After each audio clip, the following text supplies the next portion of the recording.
You know what a graveyard is full of. People who had plans, people who were going to start Monday, people who had the idea, had the talent, had the window, and kept it all inside. The graveyard is the richest place on earth, not because of the headstones, because of everything buried underneath them that never came out.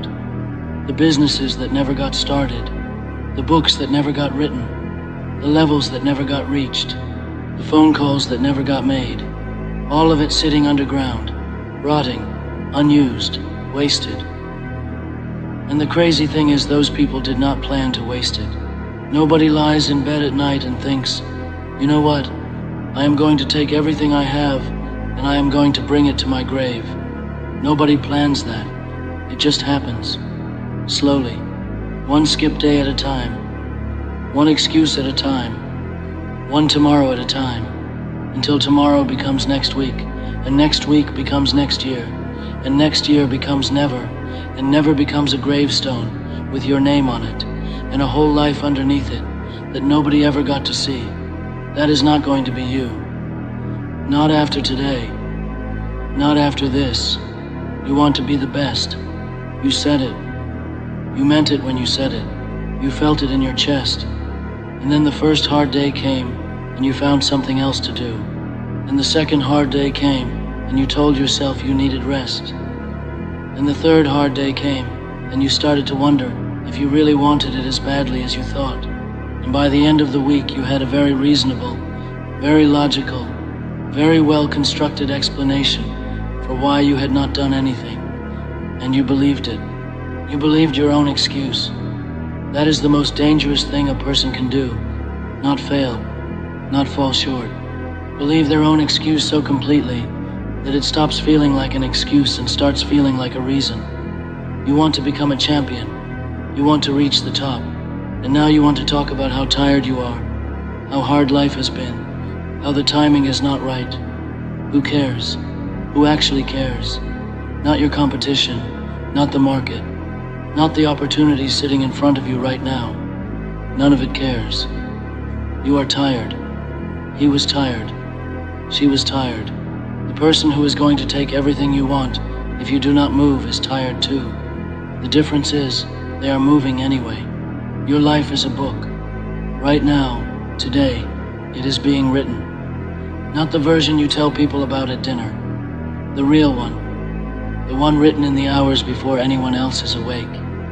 The one written when you are alone, and the choice is entirely yours, and nobody would ever know if you quit. That is where the real book gets written. And one day it closes, it ends, and somebody looks at it, not to judge you, not to grade you. But the question is there whether you want it to be or not. How good was the book? What did the chapters say? Were they full? Were they honest? Did they show someone who showed up? Or did they show someone who had every intention of showing up and just never quite got there? The book is already being written. You do not get to pause it while you figure things out. Every single day is a page, whether you are ready to write it or not. The only question is, what goes on the page? You control that. Nothing else but that. So write something worth reading. There is a conversation I want you to imagine. You are at the end, and something bigger than you, something that knows everything, sits you down and shows you a list. And on that list is not what you did. It is what you were supposed to do, who you were supposed to become, what you were capable of. And you read it, and you do not recognize it. Not because it is someone else's list, because it is yours. Because deep down you always knew it was possible. You always felt it. The potential was always there. You just kept choosing the comfortable version of yourself over the capable one. Day after day, year after year, until the comfortable version became the only one you knew. And now you are sitting there reading a list of everything you buried. And the question hits you like a wall. That was who you were supposed to be. Every single day you wait. Every single day you choose the excuse. You add something to that list. You add to the gap between who you are and who you were built to be. Stop adding to it. Start closing it. What most people do not understand about winning is that it is invisible. You cannot see it happening. You cannot post it. You cannot point to it on a Tuesday morning when you are exhausted and forcing yourself through a workout nobody asked you to do. But it is happening. Every single rep is happening. Every single early morning is happening. Every single time you chose the work over the comfort, it happened, and it went into the account. And you cannot see the balance growing, not for a long time. And that is exactly why most people quit. Not because they are weak, because they cannot see the return, and they need to see the return to keep going. But the return is there. It is compounding. Every day of invisible work is stacking on top of the last one. And one day the pile gets tall enough that the world can finally see it. And they will call it talent. They will call it luck. They will call it an overnight success. And you will know exactly what it was. It was every day nobody saw.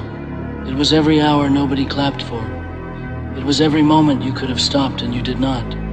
That is what they are looking at. They just cannot see the foundation because it is buried under years of work. Winning does not happen on the big day. The big day is just the day everybody else finds out about what was already decided. It was decided in the dark, in the early mornings, in the sessions that went long when they did not have to, in the days when the body said stop and the mind said one more, in the moments of real fear when the goal felt too large and quitting felt logical and you stayed anyway. That is where it is decided. Every single time. The performance is just the announcement. The preparation is the actual event. And most people are so focused on the performance, so focused on the moment, they will finally get to show the world that they neglect the preparation that makes the moment possible. They want the stage without the rehearsal. They want the result without the process. They want the title without the nights that earn it. And they wonder why, when the moment arrives, it does not go the way they imagined. It does not go the way you imagine. It goes the way you prepared. Nobody is coming. You need to hear that clearly, not as a discouragement, as a liberation. Nobody is coming to push you out of bed. Nobody is coming to turn off the show you have been watching for 3 hours. Nobody is coming to write the plan you keep saying you are going to write. Nobody is coming to make the call you have been avoiding. Nobody is coming to start the business, build the body, develop the skill, have the conversation, take the step. Nobody. Not a mentor, not a coach, not a parent, not a friend, not a system, not the universe aligning in your favor. Nobody. And the moment you really accept that, not just hear it but feel it land, everything changes. Because you stop waiting. You stop looking over your shoulder for the person who was supposed to come and save you. And you realize that person was you the whole time. It was always you. The help you were waiting for. You were capable of giving it to yourself. The push you needed, you always had it. You just kept outsourcing it to someone who was never going to show up. There is a moment that happens for some people. Not all people. Some people never get there. But for the ones who do, it changes everything. It is the moment you stop being a child waiting to be taken care of and become the adult who takes care of things. It is the moment you stop asking why nobody is helping you and start being the help. The moment you stop saying, I cannot do this alone, and start doing it alone, because alone is what you have, and waiting for company means waiting forever. That moment is not comfortable. It is not some inspiring sunrise where everything becomes clear. It is quiet, and it is heavy, and it asks something of you. It asks you to stop making peace with where you are, and start demanding more from yourself. And the people who answer that call, who say yes to what it is asking, become something different, something harder, something that difficulty cannot break the same way anymore, because they have decided that they are the resource, not the circumstance, not the environment, not who shows up to help them, them. I want to talk about the people who work alone, not because they have to, because they figured something out that most people never do, that the only feedback you can fully trust is the feedback you give yourself, that the only standard that matters in the building phase is your own, that the noise of other people's opinions, even supportive opinions, can soften you if you let it in too early. The ones who go alone are not lonely. They are focused. There is a difference. Lonely is when you want company and do not have it. Focused is when you have removed everything that competes with the thing you are building. Focused is choosing the work over the social, choosing the session over the event, choosing the page over the party. Not because those things are bad, because right now the work is more important. Right now, the investment in yourself outweighs the investment in being liked. And the people who can make that trade, who can sit in the quiet and grind without needing validation from outside, those people build things that the people who needed the company cannot imagine. You always have to root for yourself before anyone else does. And for a long time, that single clap echoing in an empty room is the only sound. You are the only one who believes in it. Everyone around you has a perfectly logical reason why it is not going to work. And some of those people love you. They are not trying to hurt you. They genuinely think they are protecting you from disappointment. But what they are actually doing is measuring your potential against their own, and that is the wrong measurement. You are not trying to achieve what they believe is possible. You are trying to achieve what you believe is possible, and those are two completely different ceilings. The ceiling other people see for you is built out of their own limitations, their own fears, their own experiences with trying and falling short. Do not live under their ceiling. Build your own. And keep building it, higher every time you prove that the last one was too low. Nobody cares. And that is said not to hurt you, but to free you. Because if nobody cares, then there is no audience to perform for. There is no one to impress. There is no approval to wait for. There is just you and the work and the life you are either building or not building. When you truly understand that nobody cares, you stop doing things for the reaction, and you start doing things for the result. You stop curating the image of a person who is working, and you start actually working. You stop talking about the process, and you start being in it. The most dangerous distraction in the world right now is the ability to look like you are doing something without doing anything. You can post about the grind without grinding. You can talk about the hustle without hustling. You can build an entire reputation around effort and never actually put effort into the thing that matters. Nobody cares about the image. The result is the only thing that is real. And the result is built in the hours when you put down the phone and actually work. Obsession is not a disorder. It is a requirement. If you want to become genuinely exceptional at something, truly elite, you have to think about it when you are not doing it. You have to see it when you close your eyes. You have to be so immersed in it that the people around you start to think something is wrong with you, because something is different about you. You have stopped being casual about the thing you said you wanted. You have stopped treating it like a hobby and started treating it like a calling. And callings are not 9 to 5. They do not take weekends. They do not care about your social calendar. They show up in your head at dinner and in your dreams at night, and in every quiet moment you have when there is nothing external to distract you. And if that does not sound like the relationship you have with what you are pursuing right now, then you need to ask yourself whether you actually want it, or whether you just want the version of it that looks good from the outside. The outside version is easy to want. The real version costs everything. You have to be a little gone. Not all the way there. Not fully present in the conversations happening around you. Always running something in the back of your head. A number. A sequence. A problem you have not solved yet. A move you want to make better. A gap between where you are and where you need to be. The world around you is talking, and your mind is somewhere else entirely. Not because you do not care about people, because you care deeply about the thing you are building. And that thing demands mental real estate that most people give to distraction. Other people can watch the game, follow the news, keep up with everything.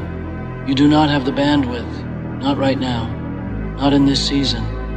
Because the bandwidth that other people spend on everything is the bandwidth you are spending on one thing. And that concentrated investment is why, when you finally arrive somewhere, you are so far ahead of the people who spread themselves thin across everything. Your enemy wakes up when you wake up. It is the first voice you hear.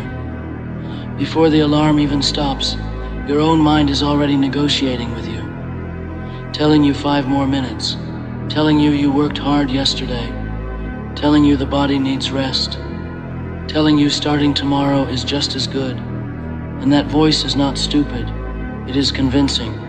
It knows all your weak points because it is you. It knows exactly what excuse will work on you today because it has been watching you your whole life.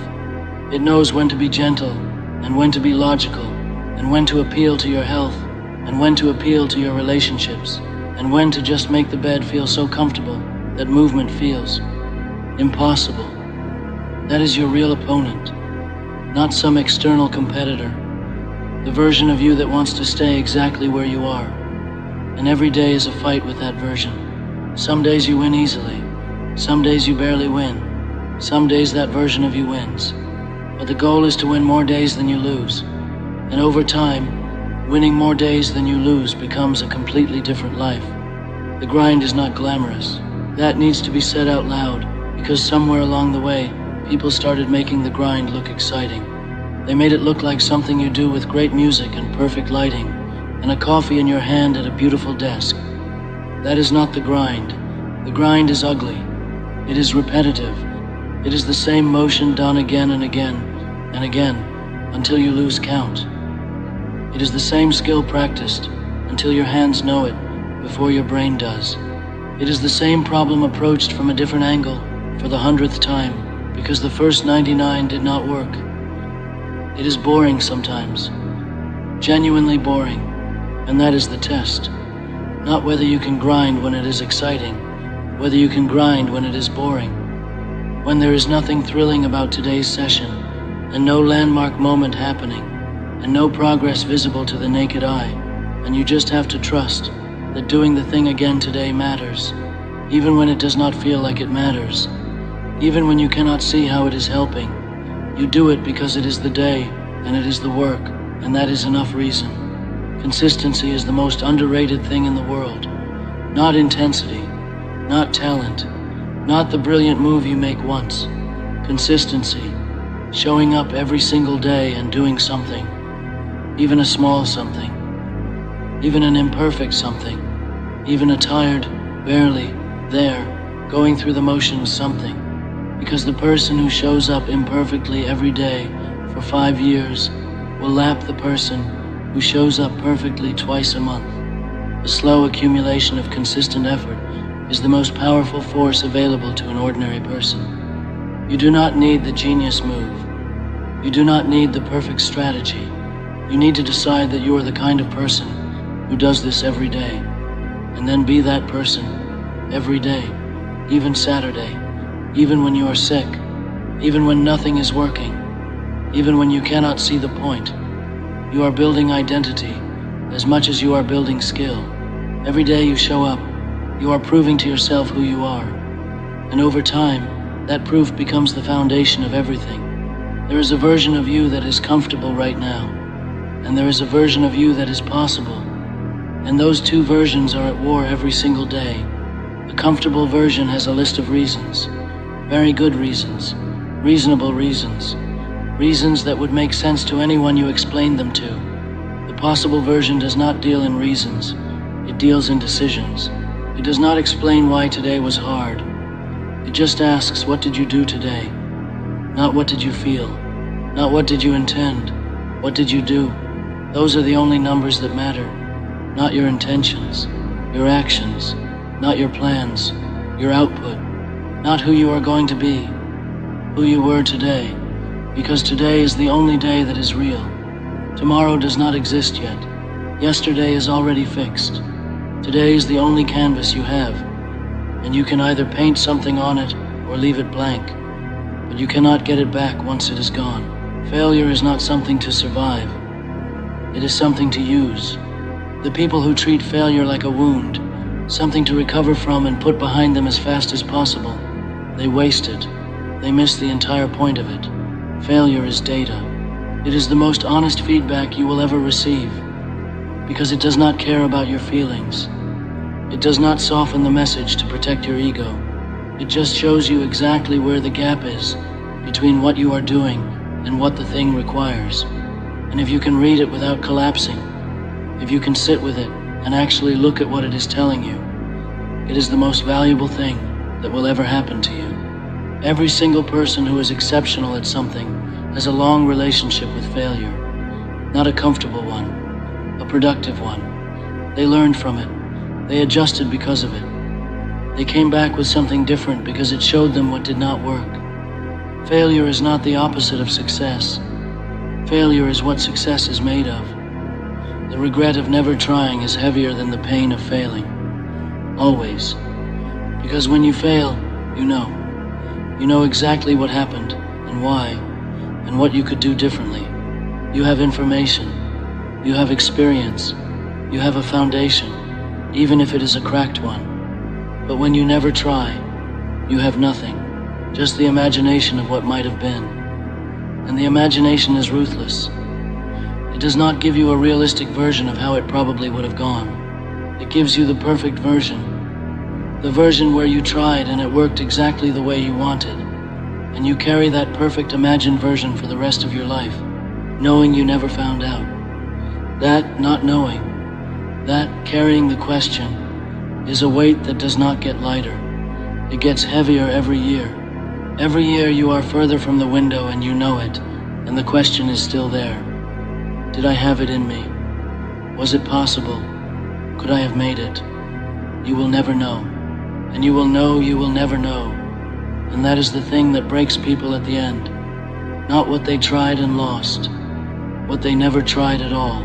The strongest people you have ever admired were not born strong. That is the story we tell, because it is easier than the truth. The truth is, they went through something that should have broken them and did not break them. They went through the thing and came out the other side changed. Not unharmed, changed. There is a difference between someone who avoided pain and someone who went through pain and learned to carry it differently. The first person is fragile, untested, a single hard moment away from collapse. The second person has something inside them now that was not there before the fire. Call it resilience, call it character, call it whatever you want. It is real, and it is built, and it is only built one way. By going through things you did not think you could survive, and surviving them anyway. Every hard thing you have already been through is proof that you are more capable than you gave yourself credit for. Every hard thing still ahead of you is an opportunity to add to that proof. Stop running from the fire. It is the only thing that makes you unbreakable. Why not you? That is a real question, not a motivational slogan. A real, serious, honest question. Why not you? What is the actual reason that the life you want is not available to you? Not the feelings, not the fears, not the history. The actual reason. Because if you sit with it honestly, really honestly, the reason is probably not what you think it is. It is probably not your circumstances. Plenty of people have come from worse and built more. It is probably not your talent. Talent is a head start, not a guarantee. It is probably not the timing. There is never a perfect time, and the people who waited for one are still waiting. The real reason, if you are honest, is probably a decision that has not been made yet. A commitment that has not been real enough yet. A version of yourself that you have been looking at from a distance, but have not stepped into yet. That version is available. It is not locked behind some door you do not have the key to. It is right there. It has always been right there. You just have to decide you are done looking at it, and it is time to become it. Pain is not a detour. Pain is the road. And the people who understand that are the ones who actually get somewhere. Everyone else is standing at the edge of the hard thing, looking at how much it is going to hurt, and finding a way around it. Taking the longer, easier route that avoids the discomfort and also avoids the growth. You cannot separate the difficulty from the development. They are the same thing. The muscle does not grow because you lifted something easy. It grows because you lifted something that asked more of you than you were comfortable giving. And then you gave it anyway. And then you came back the next day and gave it again. That is the whole mechanism. That is how any kind of strength gets built. Not in the comfortable moments. In the ones that asked too much and you gave it anyway. Every time you are in pain and you keep moving, you are adding a layer of something that cannot be taken from you. Not by circumstance, not by setback, not by the next hard thing that arrives, because you already know you can get through it. You already have proof. The proof is in every hard thing. You have already survived. You are still here. That means something. Stop waiting for motivation to arrive like some guest you invited who keeps rescheduling. Motivation is unreliable. It is a feeling, and feelings are weather. They change. They disappear without warning. They show up when it is convenient and vanish when you need them most. If your work depends on how you feel, your work will be inconsistent, and inconsistent work produces inconsistent results, which means the life you want stays just out of reach, always close enough to see, but never close enough to hold. Because you only worked on the days you felt like it, which was never enough days. The people who actually build things do not wait to feel ready. They do not wait to feel inspired. They do not wait for the stars to align and the mood to be right and the conditions to be perfect. They build the habit of going regardless. They make the decision once, in advance, that this is what they do, and then they do it, not because it feels amazing every time, because it is what they decided. And that decision does not expire based on how they feel when they wake up. There is something that happens to a person when they stop needing the world to believe in them before they believe in themselves. It is a shift. It is quiet. Nobody throws a party for it. But it is one of the most powerful things that can happen to a human being. Because before that shift, everything is conditional. You will try hard if people support you. You will keep going if you see results.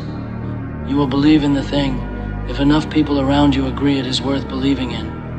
And those conditions will never all be met at the same time. There will always be someone who doubts. There will always be a stretch without visible results. There will always be a season where you are working in the dark with no confirmation that anything is happening. And if you need the confirmation to keep going, you will stop. You will always stop. But after the shift, none of that is required. You believe because you decided to believe, not because the evidence is in, not because the numbers support it yet, because you decided, and that decision is not contingent on anyone else's opinion. That kind of belief is unshakable, because nothing from outside can remove it. Only you can remove it, and you have decided not to. The most comfortable place in the world is the place you are right now. Whatever it is, whatever level, whatever situation, the human body and brain are designed to make the current state feel normal, feel acceptable, feel like the baseline that does not need to change. And that design works against you when the current state is not where you need to be, when comfortable means stuck, when normal means not enough, when acceptable is actually not acceptable if you are honest about what you want your life to look like. Comfort is not your friend when you have somewhere to go. Comfort is the thing that will keep you exactly where you are while telling you everything is fine. And everything is fine right up until you look up and realize another year passed and you are in the same place. And the excuses you had last year are the same excuses you have right now, just with different details. Getting uncomfortable on purpose is one of the most intelligent things you can do. Not for the suffering, for the growth that happens on the other side of it. Every time you push past the point where comfort says stop, you expand your range of what is normal.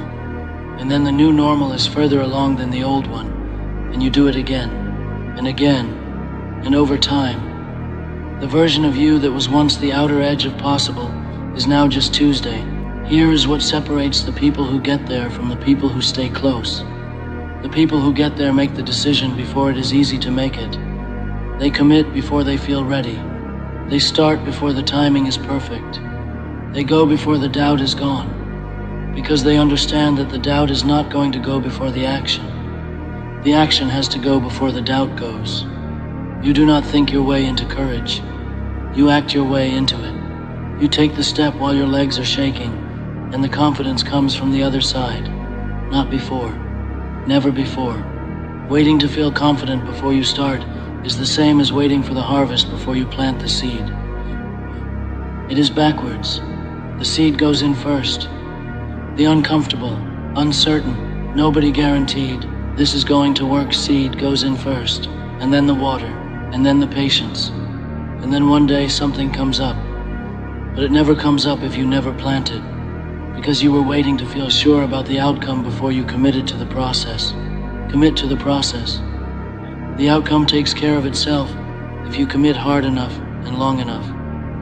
Every person who ever became something real went through a period where nobody believed them, where the people who loved them most looked at what they were trying to do and tried, gently, to protect them from it. And the ones who made it through that period were not the ones who convinced those people to believe in them. They were the ones who decided they did not need them to. That is not arrogance. That is not disrespect for the people in their lives. It is simply an understanding that the vision inside your head belongs to you. It was given to you, not to them. They cannot see it the way you see it because they are not you. They have never stood inside your specific mind with your specific hunger and your specific understanding of what is possible. So of course they doubt. Of course they are cautious. Of course they think you are dreaming too big, or reaching too far, or being unrealistic. That is what it looks like from the outside. From the inside, it looks like something that absolutely has to happen. And the people who honor that feeling, who protect it from the reasonable, well-meaning people who would extinguish it to keep them safe, those people go somewhere. The people who let the crowd talk them out of the vision stay exactly where the crowd is. The clock is not waiting. That is not a metaphor. Every second that goes by while you are negotiating with yourself about whether to start is a second that is permanently gone. Not paused. Gone. You cannot negotiate with time. You cannot convince it to hold while you get comfortable. It moves at exactly the same rate for everyone. The person who is ahead of you right now is not ahead because they got more time. They got the same time. They just used more of it on the thing. They did not wait to feel ready. They did not wait for the obstacle to move before taking a step. They took the step into the obstacle and figured it out while they were already moving. That is the only way forward. Not around the hard thing. Through it. And through it while you are moving. Not while you are standing still trying to plan the perfect path. The perfect path reveals itself to people in motion, not to people who are waiting for the map before they start walking. Nobody cares. At the end of the day, nobody cares what you went through. Nobody cares what your body felt like. Nobody cares how hard it was. Nobody cares that you had a reason. The result either exists or it does not. The work either happened or it did not. The version of you that you are capable of becoming either got built or it stayed a potential, sitting in the graveyard with everything else that almost happened. Nobody cares about almost. Nobody builds a life on almost. Nobody becomes something on almost.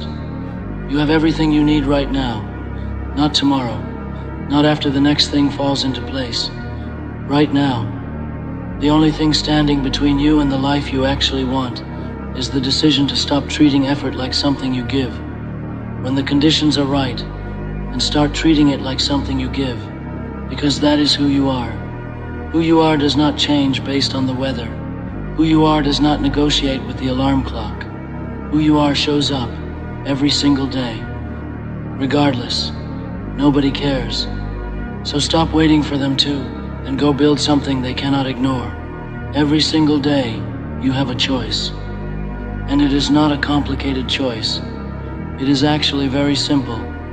You can choose to be the person who makes excuses, or you can choose to be the person who makes progress.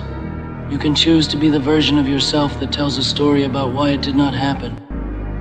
Or you can be the version that made it happen. You can look in the mirror in the morning and start negotiating with yourself about what is and is not required today. Or you can look in the mirror and say, this is who I am choosing to be today. And I am going to show up as that person, regardless of how I feel about it. The mirror does not lie. You know when you gave everything. You know when you gave most of it. You know when you gave just enough to say you tried. And you know when you did not try at all. That knowledge lives in you every single night when you go to sleep. And the accumulation of all those nights is your character. The accumulation of all those choices is who you are. Not who you say you are. Not who you intend to be. Who you actually are is what you do when nobody is watching. When nothing is enforcing it. When the only thing that could make you do it is you. Choose accordingly. Every day. Even when it is small. Even when it is hard. Even when you are not sure it is working. Choose the version of yourself you are trying to build. Choose it until it is not a choice anymore. Until it is just who you are. 10 years from now you will be someone. The question is who. 10 years from now you will arrive somewhere. The question is where. Those answers are not decided by what happens to you. They are decided by what you do every single day between now and then. Every choice, every session, every time you pushed when you wanted to stop, every time you stayed when you wanted to leave, every time you chose the right thing over the easy thing. That is what 10 years from now looks like. It is the sum of all of those daily decisions made over a long stretch of time. And the terrifying part is, the time is going to pass anyway. 10 years is going to happen whether you use them or not. The decade arrives on schedule for everyone. The question is just what is in it when it gets there. What did you build in it? What did you become in it? The graveyard is full of people who planned to start in 10 years, who said they would really get serious when things calmed down, when the kids were older, when the job was more stable, when they felt more ready, and 10 years came, and they pushed it forward again. Do not be that person. Do not let the decade pass on a promise you keep renewing and never cashing in. The time is right now, not because the conditions are perfect, because the time is all you have, and it is going either way. The grind is not glamorous. That needs to be said out loud, because somewhere along the way, people started making the grind look exciting. They made it look like something you do with great music and perfect lighting, and a coffee in your hand at a beautiful desk. That is not the grind. The grind is ugly. It is repetitive. It is the same motion done again and again until you lose count. It is the same skill practiced until your hands know it before your brain does. It is boring sometimes, genuinely boring, and that is the test. Not whether you can grind when it is exciting, whether you can grind when it is boring, when there is nothing thrilling about today's session, and no landmark moment happening, and no visible progress, and you just have to trust that doing it again today matters, even when it does not feel like it matters, even when you cannot see how it is helping. You do it because it is the day, and it is the work, and that is enough reason. And that attitude, that quiet, unglamorous, unposted, unwitnessed, daily commitment to the work, is worth more than all the inspiration in the world. Because inspiration runs out. Boredom does not. Life is mostly ordinary days. The person who can work hard on ordinary days wins. Time doesn't stop. You already know that. Time doesn't wait for you to get your life together. Time doesn't slow down because you're sad, because you're confused, because you don't know what the next move is. It doesn't care that you got hurt. It doesn't care that things didn't go the way you planned. The clock keeps moving. Nobody cares that you had a hard start. Nobody cares that the odds were against you.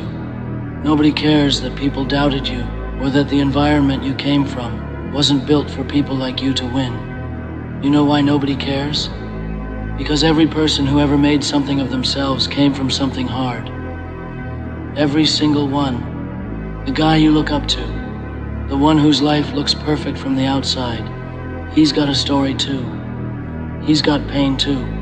He's got nights where he didn't know how he was going to keep going too. The difference isn't that his life was easier. The difference is that he decided that his circumstances were not going to be his excuse. He decided that nobody was coming to save him. He decided to get better. That's it. That's the whole secret. That's the thing that people search for in books and podcasts and videos and self-help content for years. And it's right there. Just get better. Nobody cares about your story until you've written the ending they couldn't imagine. So stop telling the sad chapters and start building the final one. Let's talk about what you're actually doing with your time right now. Be honest, not with me, with yourself, because you can lie to me. You can close this video and go back to doing whatever you were doing before and tell yourself you'll be serious about it tomorrow. But you can't lie to yourself forever. Deep down, you know whether you're working or you're pretending to work. You know whether you're building or just talking about building. You know whether your days are full of action or full of distraction, dressed up as productivity. And if you're honest, if you really look at the last 30 days of your life, the last 60 days, the last year, and you ask yourself what actually changed, what actually got better, what did you actually build or learn or earn or become, and the answer is not much, then you already know what the problem is. The problem isn't luck. The problem isn't timing. The problem isn't other people. The problem is that you are not getting better, and nobody is going to fix that for you. Nobody can. Only you can decide to get better. And until you make that decision for real, not as a feeling you get watching a video, but as a commitment that lives in your chest every single morning when the alarm goes off, nothing changes. So cut the distractions. Cut them. Not slow them down. Cut them. The clubs, the parties, the hours on social media watching other people live, the group chats, the gossip, the drama that has nothing to do with where you're trying to go. Cut it. Every time somebody calls you and tries to pull you back into the noise, you have to ask yourself one question. Is this getting me better? And if the answer is no, then you already know what to do. Why are you always busy? Because I'm getting better. Why don't you come out anymore? Because I'm getting better. Why are you always studying, always training, always working when everybody else is relaxing? Because I'm getting better. Why are you so different from everyone else you grew up with? Because I'm getting better. That's the only answer you need. Not just to give other people, but to give yourself on the nights when the grind feels pointless and the progress feels invisible, and you start wondering if any of this is even worth it. Is this getting me better? If yes, keep going. That's the whole framework. That's the whole system. The people who distract you, they're not bad people. Most of them. They're just not going where you're going, and they don't understand why you're so serious. They can't see what you see. They can't feel the fire that you feel when you think about what your life could look like if you just stayed committed long enough. They look at your sacrifice and they see someone missing out. You look at their comfort and you see someone sleepwalking. You're both right. You just want different things, and that's fine. But you cannot want what they have and also want what you're chasing. You cannot be average and exceptional at the same time. You cannot be comfortable and built at the same time. You cannot fit in and stand out at the same time. So stop trying to do both. Stop trying to keep everybody happy while also trying to become something. It doesn't work like that. Choose. And if you've been watching a video like this, if you feel something when you hear words like these, then you already know which side of that line you want to be on. So be on it. All the way. No half measures. No 1 foot in and 1 foot out. All the way in. Here is what getting better actually looks like. Because people have a fantasy version of it, and then they hit the reality, and they quit. The fantasy is that getting better feels good, that you wake up motivated, that the work feels exciting and alive, that you're surrounded by people who are cheering you on, that every day you can see yourself improving, That's the fantasy. The reality is different. The reality is that most days getting better just feels like work. It feels like doing the same thing you did yesterday, even though nothing happened from it. It feels like going to train when your body is tired and your mind is telling you there's no point. It feels like sitting down to work on your craft at 10 at night after a full day when you'd rather just turn the television on and disappear. It feels like making the hard choice when the easy choice is right there, close enough to touch, whispering that you've earned it, that you deserve a break, that you can start again tomorrow. Getting better mostly feels like resistance, like pushing against something that doesn't push back with any visible results for a very long time. And that is why most people quit. Not because they can't do it, because it doesn't feel like anything is happening, so they stop. But here is what you have to understand. The results are happening. You just can't see them yet. Every time you choose the work over the comfort, something shifts inside you. Every rep, every page, every hour, every day where you show up even though you don't want to, it's adding up. It's building something underneath the surface that you can't see from the outside and that other people definitely can't see. But it's there. It's real. And one day, not because of any single session or any single breakthrough, but because of the thousands of small decisions you made in the dark when nobody was watching, one day it breaks through, and it looks like overnight success to everyone else. And you'll know it wasn't. You'll know it was the Tuesday you wanted to quit and didn't. The Friday night you stayed in when everyone was out. The morning you woke up before the sun because you knew that window was yours and nobody else was using it. That's where the results come from. Not the big moments, the invisible ones. Now let's talk about who you're listening to, because this matters more than people realize. You are becoming whoever you spend your time with, not just physically, but mentally. The voices you let in, the opinions you take seriously, the advice you follow, the people you compare yourself to. All of that is shaping the person you're becoming, whether you want it to or not. And most people are listening to the wrong people. They're taking advice from people who haven't done what they're trying to do. They're letting small voices make them feel small. They're comparing their inside to everybody else's outside and deciding they don't measure up. Listen, the only person whose opinion about your potential matters is the person who has been where you want to go. Everybody else is just guessing, and most people guess low because it protects them. If they can convince you that what you want isn't possible, they don't have to feel bad about the fact that they never tried to get it themselves. Be very careful who you let plant seeds in your mind, because whatever gets planted there grows, and you do not have time to spend the next 5 years pulling out weeds that somebody else put there. Get around people who make you want to work harder. Get around people who make your goals feel small, because their goals are so big. Get around people who are doing, not just talking about doing.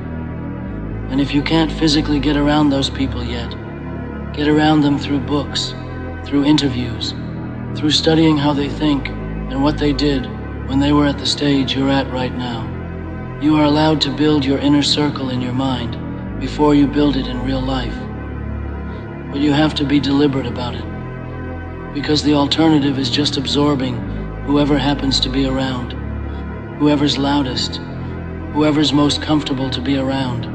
And comfortable doesn't get you better. Challenge does. Uncomfortable does. Being around somebody who makes you realize how much you still have to learn, that does. There is going to come a day. It might have already come for some of you. A day where you look at where you are and where you want to be, and the gap is so big and so obvious that it makes you sick.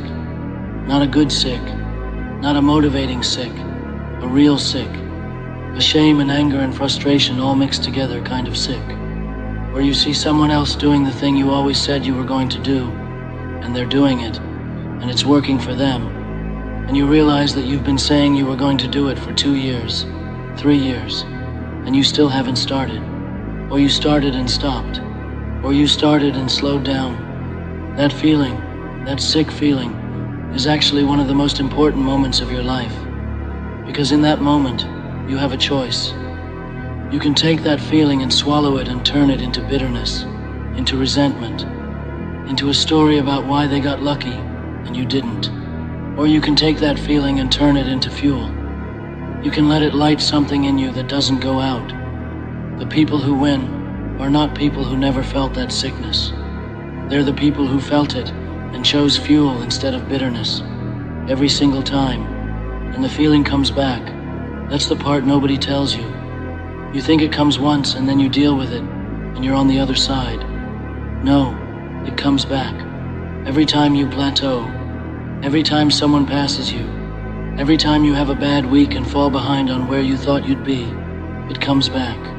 And every single time, you have to make the same choice again. Fuel or bitterness, work or excuses, get better or stay the same.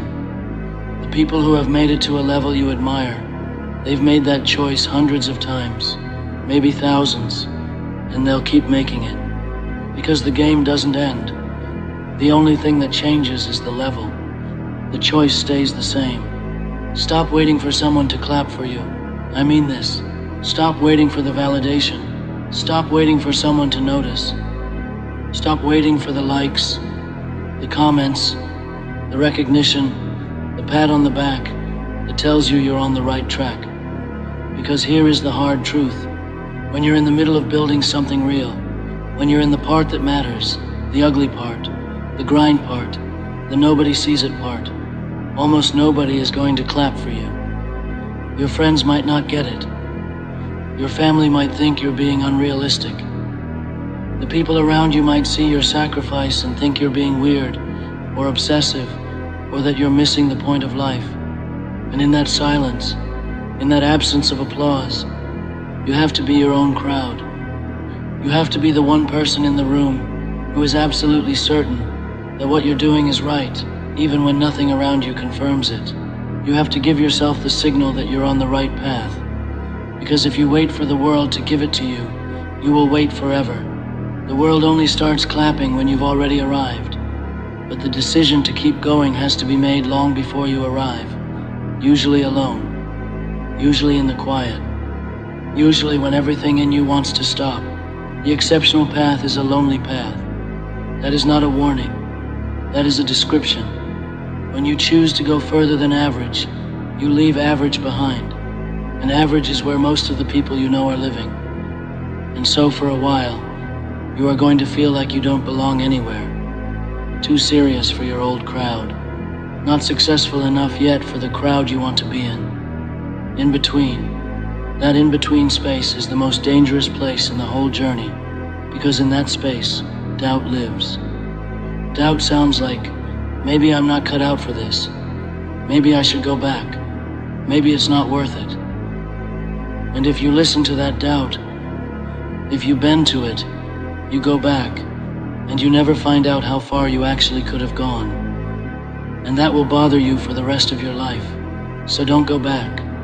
Sit in the in-between. Earn your way through it. Because on the other side of that lonely stretch is the version of you that you keep seeing in your head late at night, when you're honest about who you could be. It's there. It's real. You just have to refuse to quit before you get there. Let's talk about the people who can't catch a break.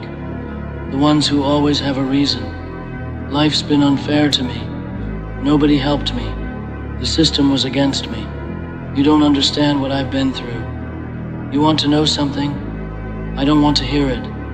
Not because I don't care, because I do care, which is exactly why I don't want to hear it. Because every minute you spend telling that story is a minute you're not spending writing a different one. Everybody has been hit hard. Everybody. The difference between people who build something and people who don't is not the severity of the hits they took. It's what they did after the hit landed. You got knocked down. Okay. What are you doing about it? You had a bad start. Okay. What are you doing about it? Things didn't go your way for a long time. Okay. What are you doing about it? The answer to all of it is the same. Get back up. Get better. Again. And again. And again. Until the thing you're building is so strong that the next hit doesn't knock you down as far. and the hit after that doesn't knock you down as far. That's how you build resilience. Not by avoiding the hits, by getting hit and getting up so many times that getting up becomes your instinct instead of your effort. The victim story is comfortable. That's why people hold on to it. It explains everything. It makes the failure someone else's fault. It gives you a reason to stay still. But comfortable is the enemy of better.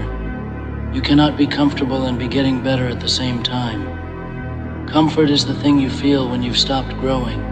When you've decided, consciously or not, that this is good enough.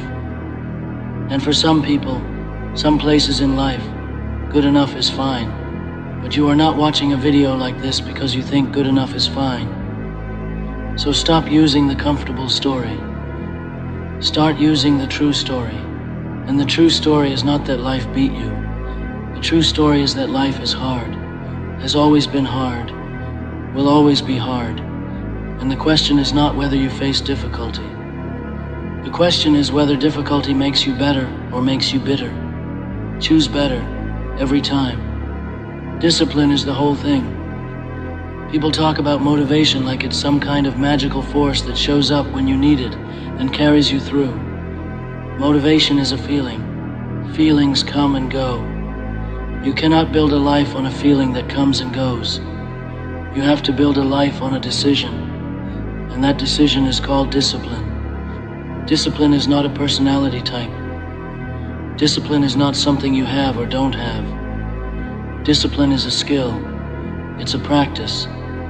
It's something you build the same way you build a muscle. Slowly, through repetition, through doing the thing you don't want to do, especially when you don't want to do it. Because that's the whole point. If you only do the work when you feel like it, you're not building discipline. You're just following your moods. And your moods will not get you to where you want to go. Your moods change based on how you slept, what you ate, what someone said to you, what the weather is. You cannot let your moods be in charge of your output. Your decision has to be in charge of your output.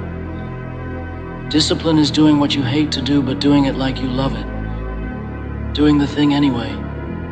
Not because it feels good, because you decided. And when you have that discipline, something starts to happen that is hard to describe from the outside.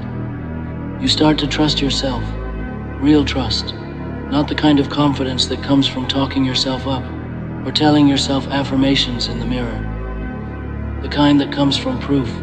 You told yourself you would show up today, and you showed up. You told yourself you would do the work, and you did the work. You told yourself you would stay the course even when it was hard, and you stayed the course even when it was hard. And all of that starts to stack. And the stack becomes something solid inside you. A knowing, a quiet certainty that doesn't need anyone to confirm it. That kind of confidence cannot be faked, and it cannot be borrowed. It can only be built, and you build it by keeping the promises you make to yourself. First, the small ones. Get up when the alarm goes off. Do the workout you said you'd do. Finish the task before you rest. Spend the time you said you'd spend. Keep the small promises, and the bigger ones become easier to keep. Break the small ones, and every big promise you make to yourself will feel hollow, because you already know, deep down, that you've broken your word to yourself before. Don't break your word, not to others, but more than anyone, not to yourself. Now let's talk about failure, because you're going to fail, not maybe. You're going to fail multiple times, in multiple ways, and the way you handle failure will determine almost everything about where you end up. The people who are great at things are not people who avoided failure. They are people who failed more than you and I, and kept going anyway. They failed and got up. They failed again and got up again. They failed in ways that would have made other people quit permanently, and they got up again. And each time they got up, they brought something with them that they didn't have before. A lesson, an understanding, a clarity about what doesn't work that you can only get from doing the thing and watching it not work. You cannot think your way to that understanding. You cannot read your way to it. You have to go through it. And that means you have to be willing to look like you don't have it figured out. You have to be willing to try something and be wrong. You have to be willing to fall in front of people and get back up in front of people and try again in front of people. That takes something. It takes a level of not caring what people think about your process that most people never develop because they're too afraid to fail publicly. But here is the thing about failing publicly. The people watching you fail, most of them are too scared to even try, so their opinion of your failure is worth exactly nothing. Congratulations if you've failed at something real recently. I mean that, because it means you were in the game. You were trying. You were in the arena. The people who never fail are the people sitting in the stands, judging the people in the arena. Don't be in the stands. Be in the arena. Fall down in the arena. Get back up in the arena. And know that every single fall is taking you closer to winning in a way that watching from the outside never could. The only real failure is the permanent stop. Everything else is just data. Everything else is just part of the process. Everything else is just the cost of getting better. And getting better is worth the cost. Every time. Now, here's the part that nobody wants to say out loud, but everybody who has ever done anything knows is true. You are going to have to become okay with being alone in your belief for a long time. Alone in the belief that what you're building matters. Alone in the belief that the sacrifice is worth it. Alone in the belief that you are going in the right direction, even when nothing around you confirms it. And that aloneness, that isolation in your conviction, is not a problem. It is the price. It is what you pay for the chance to become exceptional. Because exceptional means not like everyone else. And not like everyone else means the path looks different. And when the path looks different, you don't have a crowd walking alongside you. You have the people behind you, still on the common path, confused about why you turned. And you have the people ahead of you who are so far ahead you can barely see them. And in the middle, you have yourself, just yourself. And that is more than enough if you trust yourself, if you know your why, if you are clear about what you're building and why it matters to you. That clarity is your company on the lonely parts of the road. Hold on to it. And when it gets hard, when you want to stop, when you genuinely cannot see a reason to continue, try this. Tell yourself that this moment, this exact moment of difficulty, is the story you're going to tell one day. The bigger the difficulty, the bigger the story. The harder the chapter you're living through, the more powerful the moment when you tell someone how you got through it. You are not just building the thing. You are building the person who has the story of building the thing. And that person, the one with that story, is worth 10 times the person who had it easy and never had to push through anything. People want to hear from the person who struggled and kept going. People want to learn from the person who failed and got up. Because they're struggling too. They're failing too. And they need to know it's possible to get through. So, you are not just doing this for yourself. Every day you keep going. Every day you choose discipline over comfort. Every day you choose to get better. You are becoming an example that someone else is eventually going to need. Don't let them down. Keep going. Success is the only real answer to the people who counted you out. Not the only revenge, the only answer. Because anything else you do in response to being underestimated is just noise. You can argue with people. You can prove it in conversation. You can tell them they were wrong. None of that lasts. None of that actually settles it. The only thing that settles it, permanently, completely, without room for debate, is building something so undeniable that the argument is over before it starts. Win so big that the comparison hurts them more than it hurt you. Get so good that the people who doubted you have to watch you and measure their own lives against yours. That is not arrogance. That is the highest form of quiet discipline. You don't say a word. You don't need to. The results say everything. So stop spending energy on the response. Spend it on the work. The work is the only real answer. Get back to it. You have everything you need right now to start getting better. Not tomorrow, right now. You don't need more information. You don't need the right equipment. You don't need someone's permission. You don't need better circumstances. You need the decision. Just the decision.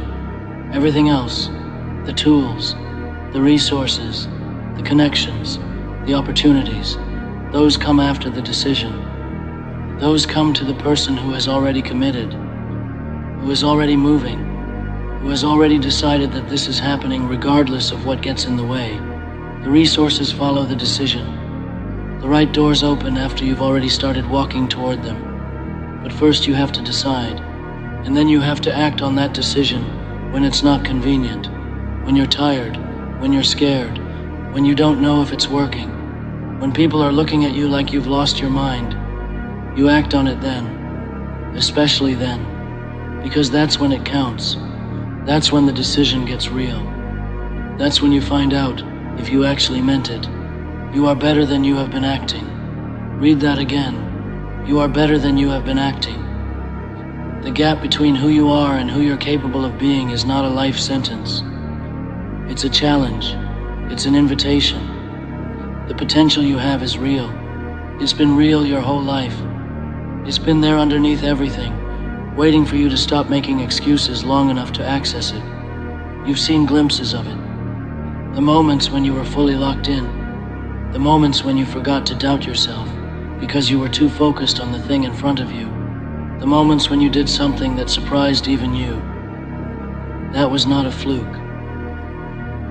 That was the real you leaking through.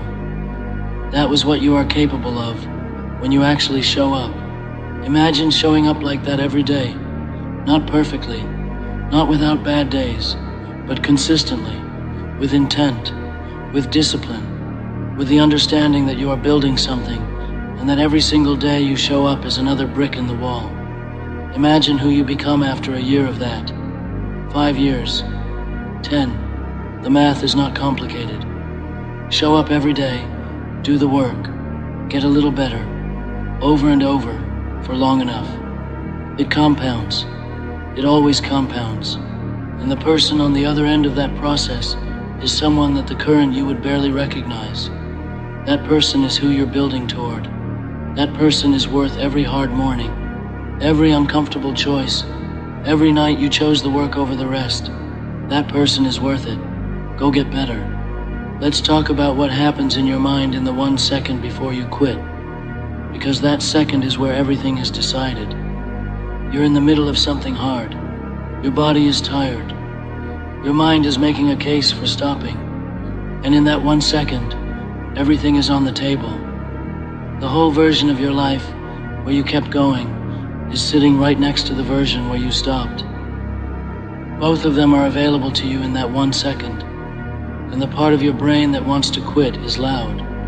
It is making a very convincing argument.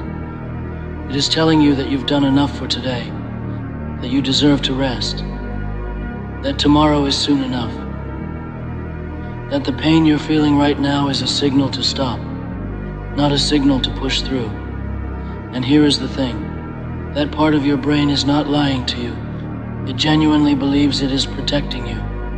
It is doing what it was designed to do, which is keep you safe and comfortable and alive.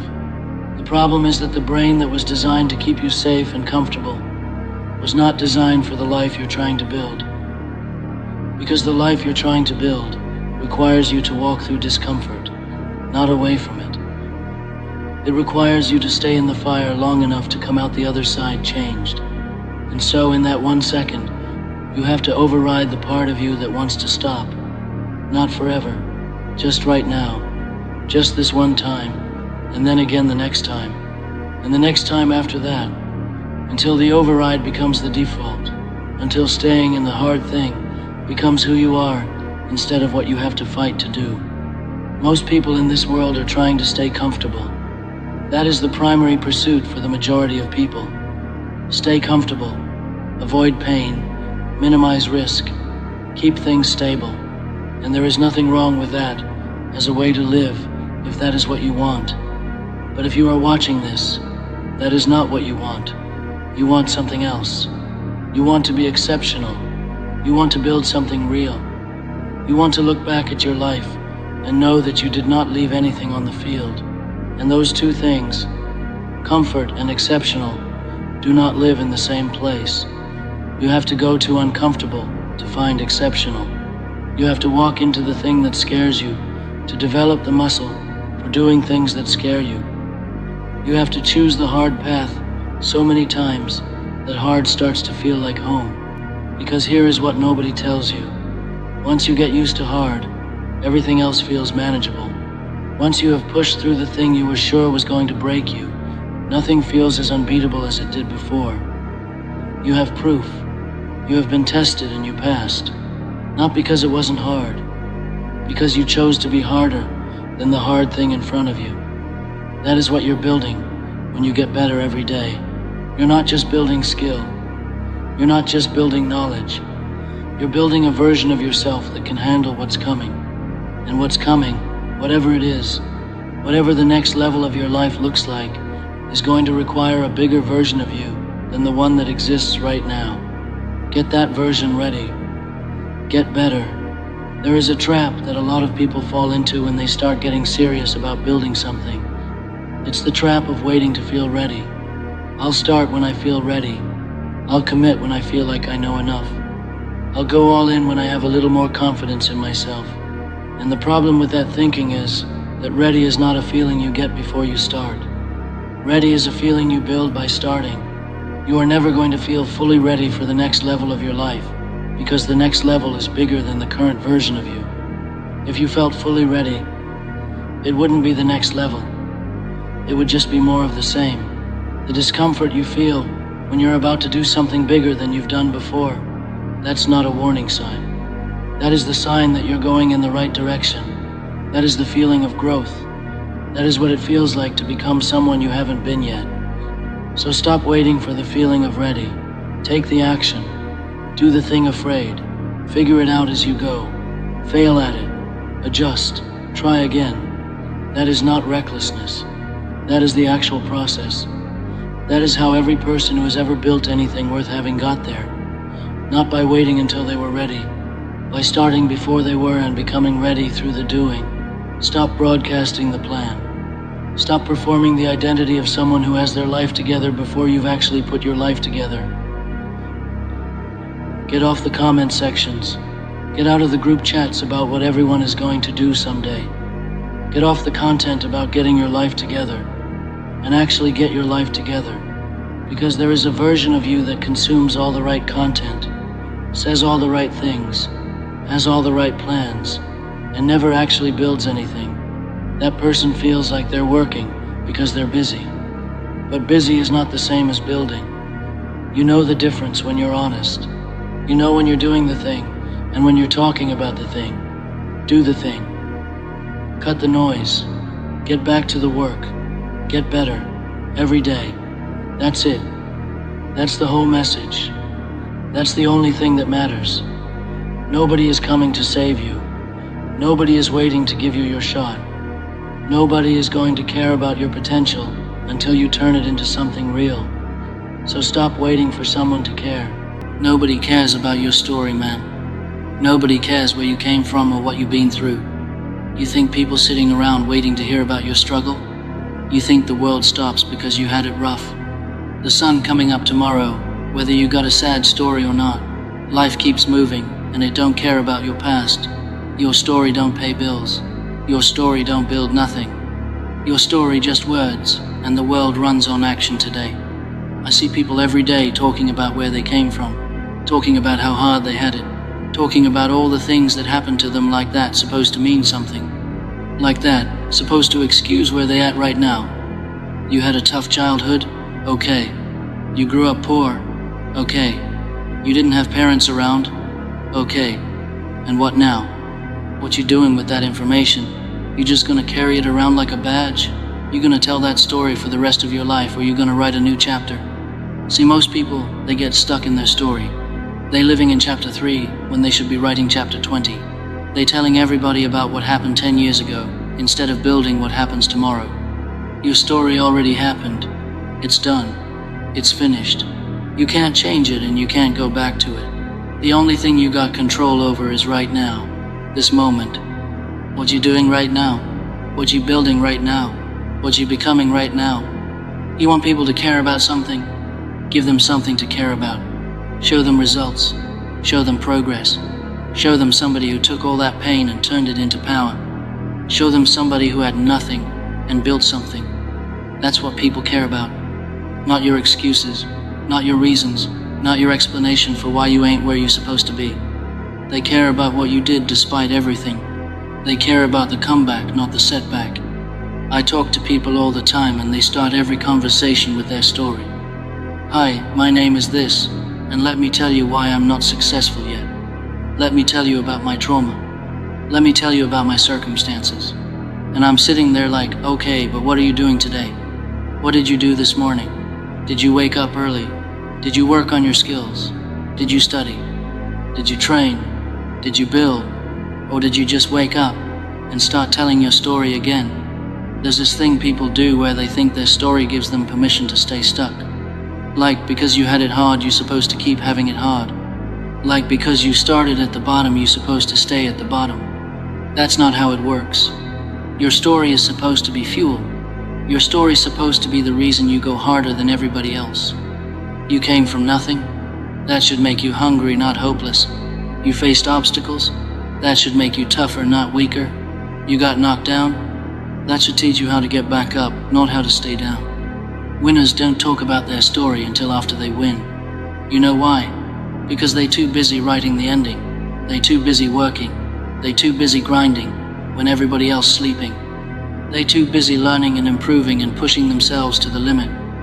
They don't got time to sit around explaining why they're not there yet. They just focused on getting there. The story comes later. The story is what you tell after you made it, not while you're still struggling. You think Kobe Bryant was in the gym at 4 a.m. telling people his story? No, he was working, he was shooting, he was perfecting his craft. The story came after the championships, after the legendary career, after he had something to show for all that work. That's when the story matters. When you can point to something real and say, look, this is what I built despite everything. Your story don't make you special. You know what makes you special? What you do with your story, how you respond to it, how you use it, how you transform it into something powerful. Pain is common. Struggle is common. Hard times are common. Everybody got a story. Everybody been through something. The difference between winners and losers is what they do with that story. Winners use it as fuel. Losers use it as an excuse. I grew up with people who had the same story as me. Same neighborhood, same struggles, same lack of resources. You know where most of them at now? Same place they started. Still telling the same story. Still talking about how hard they had it. Still waiting for somebody to feel sorry for them. Still expecting the world to care about their circumstances. And the world just passed them by. Because the world don't stop for your story. The world keeps moving, and you either move with it or you get left behind. Stop waiting for people to understand your story. Stop waiting for people to acknowledge your struggle. Stop waiting for people to give you credit for what you've been through. Nobody cares. They got their own problems. They got their own struggles. They got their own story. They're not sitting around thinking about yours. They worried about their own life, their own bills, their own family, their own goals. You think your boss cares about your story when you're late to work. You think your customers care about your story when you don't deliver. You think success cares about your story when you're not putting in the work. The only person who needs to care about your story is you. And you need to care enough about it to change it, to rewrite it, to make the next chapter better than the last. You need to care enough to stop being the victim of your story and start being the hero. Stop being the person things happen to and stop being the person who makes things happen. That's the only way your story matters. When you take control of it. I see people on social media every day, posting their story, writing long captions about their struggle, talking about their journey. And I'm thinking, okay, cool, but what you doing today? What actions you taking? Because all I see is words. All I see is explanations. All I see is somebody telling me why they're not where they want to be instead of showing me the work they're putting in to get there. Your story don't mean nothing if it's not followed by action. It's just noise. You want to know what really matters? What you doing right now? Are you working or complaining? Are you building or explaining? Are you moving forward or looking backward? because you can't do both. You can't be focused on your past and your future at the same time. You got to pick one. You got to decide if you're going to let your story define you or if you're going to define yourself by what you do next. Most people, they love their story more than they love success. They're more comfortable being the person who had it hard than being the person who made it. Because being the person who had it hard is easy. It requires nothing. You just tell the story and wait for sympathy. But being the person who made it, that requires work. That requires sacrifice. That requires you to stop talking and start doing. That requires you to let go of the identity you built around your struggle and build a new identity around your success. And that's scary for people, because they don't know who they are without their story. They've been holding on to it for so long. They've been using it to explain everything for so long. They've been hiding behind it for so long. What happens when you take that away? What happens when you can't use your past as an excuse anymore? What happens when you got to stand on your own 2 feet and be responsible for your present and your future? That's when you find out what you're really made of. I don't care where you came from. I care where you're going. I don't care what happened to you. I care what you're doing about it. I don't care about your excuses. I care about your execution. Show me what you're working on. Show me what you're building. Show me what you're learning. Show me what you're becoming. That's what I want to see. That's what the world wants to see right now. Not your story. Your results. You think people hiring you because of your story? No. They're hiring you because of your skills. Because of what you can do for them. Because of the value you bring. Your story might get you sympathy, but it won't get you success. Success comes from work, from competence, from being so good at what you do that people can't ignore you. That's what opens doors. Not your background, not your circumstances, not your explanation for why you started late or why you had disadvantages. What opens doors is being undeniable. Stop introducing yourself with your limitations. Stop telling people all the reasons why you might not succeed. Stop giving people a reason to doubt you before you even start. When you walk into a room, you think winners are talking about what they don't have. No, they're talking about what they're gonna do. They're talking about their vision. They're talking about their work ethic. They're talking about their commitment. They're not asking for special treatment because of where they came from. They're demanding respect because of where they're going. Your story is not your identity. Your story is your starting point. It's the beginning, not the end. It's where you came from, not where you have to stay. You get to write the rest. You get to decide how this goes. You get to choose whether your story is a tragedy or a triumph. But you don't get to choose by talking about it.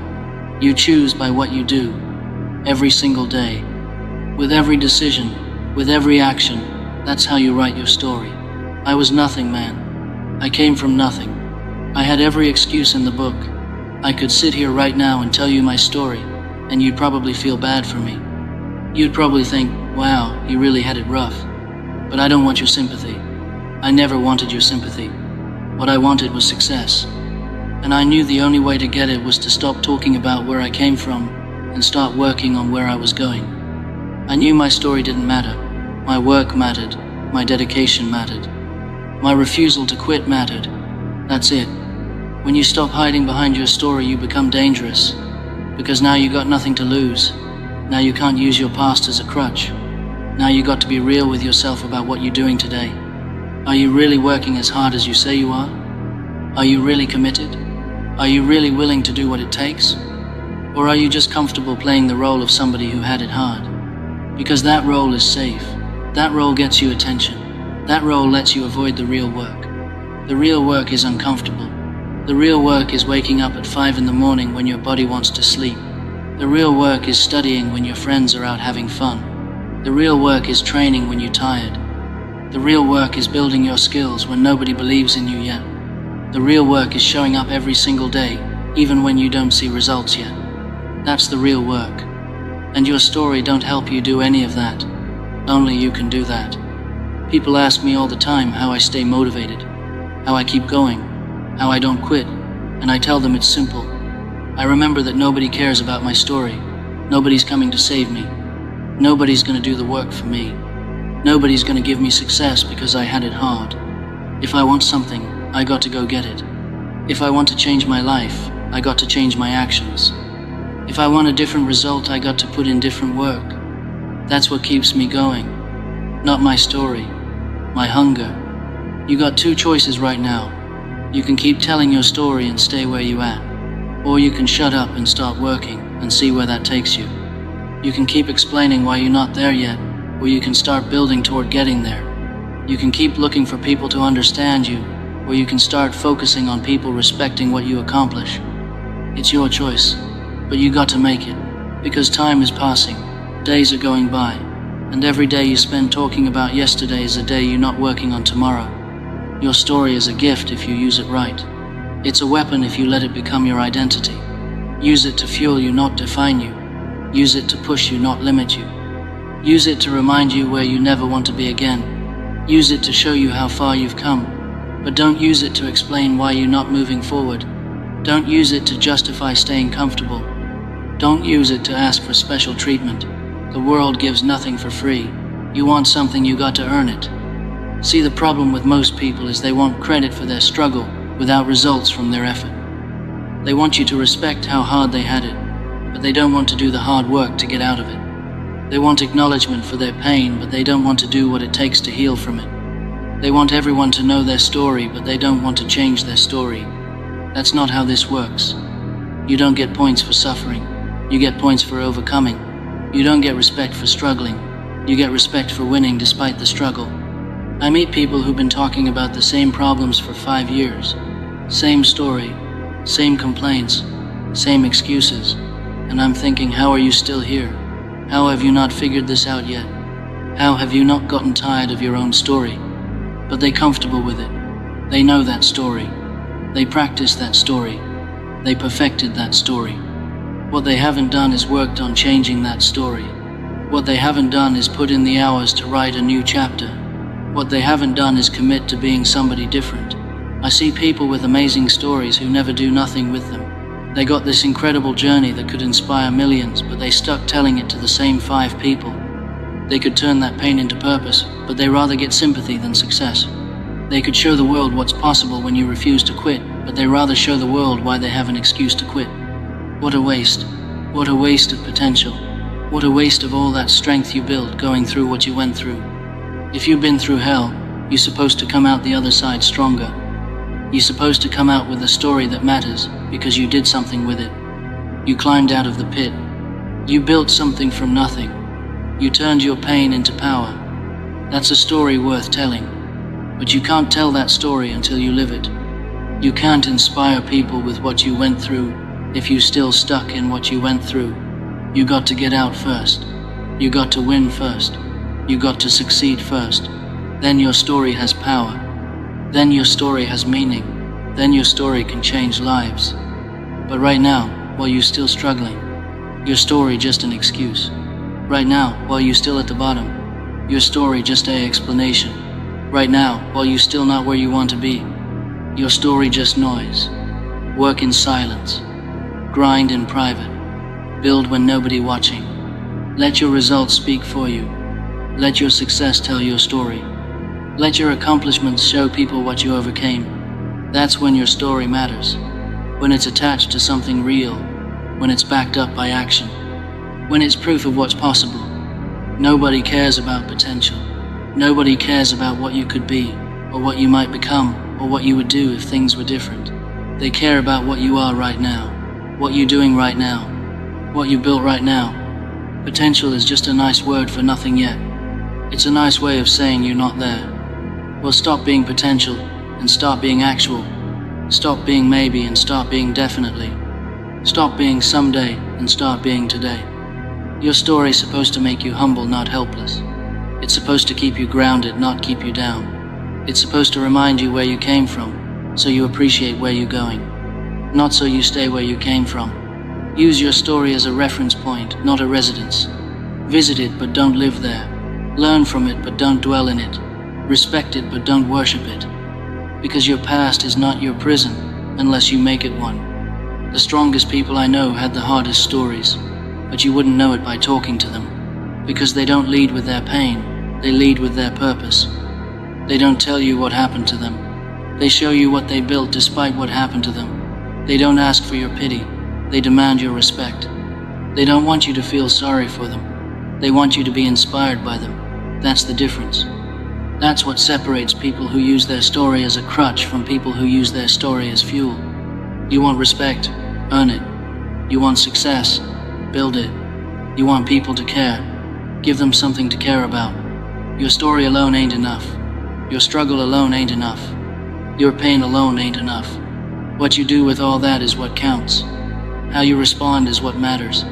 How you fight back is what people remember, not what knocked you down. What you did to get back up. That's what creates legends. That's what builds legacies. That's what changes everything. Stop waiting for the world to change for you. Stop waiting for circumstances to get better. Stop waiting for somebody to give you a chance. Stop waiting for people to understand your situation. Stop waiting for permission to succeed. Nobody's gonna give you that. You got to take it. You got to demand it through your work. You got to earn it through your commitment. You got to prove it through your results. That's the only way this works. You sitting around waiting for the perfect moment, waiting for everything to line up, waiting for all your ducks to be in a row, waiting for the right time. Let me tell you something. There is no right time. There's only right now. There's only this moment. You either take it or you don't. You either move or you stay stuck. You either start building or you keep planning. The perfect moment is a myth that people use to avoid taking action. The perfect moment is an excuse that sounds reasonable but keeps you paralyzed. Your story don't prepare you for success. Your work prepares you for success. Your story might give you motivation, but motivation fades. What lasts is discipline. What lasts is the daily grind. What lasts is showing up when you don't feel like it. What lasts is putting in work when nobody's watching. What lasts is staying consistent when results aren't showing yet. That's what builds success. Not your story, your habits, your dedication, your refusal to quit when it gets hard. I don't care if you came from the streets or came from privilege. I don't care if you had everything or had nothing. I don't care if life gave you a head start or held you back. What I care about is what you're doing with the time you got left. Because time is the only thing that matters. Time is the only thing that's equal. Everybody gets 24 hours. What you do with those 24 hours determines everything. You can spend them telling your story or building your future. You can spend them explaining your past or creating your destiny. You can spend them looking for sympathy or working for success.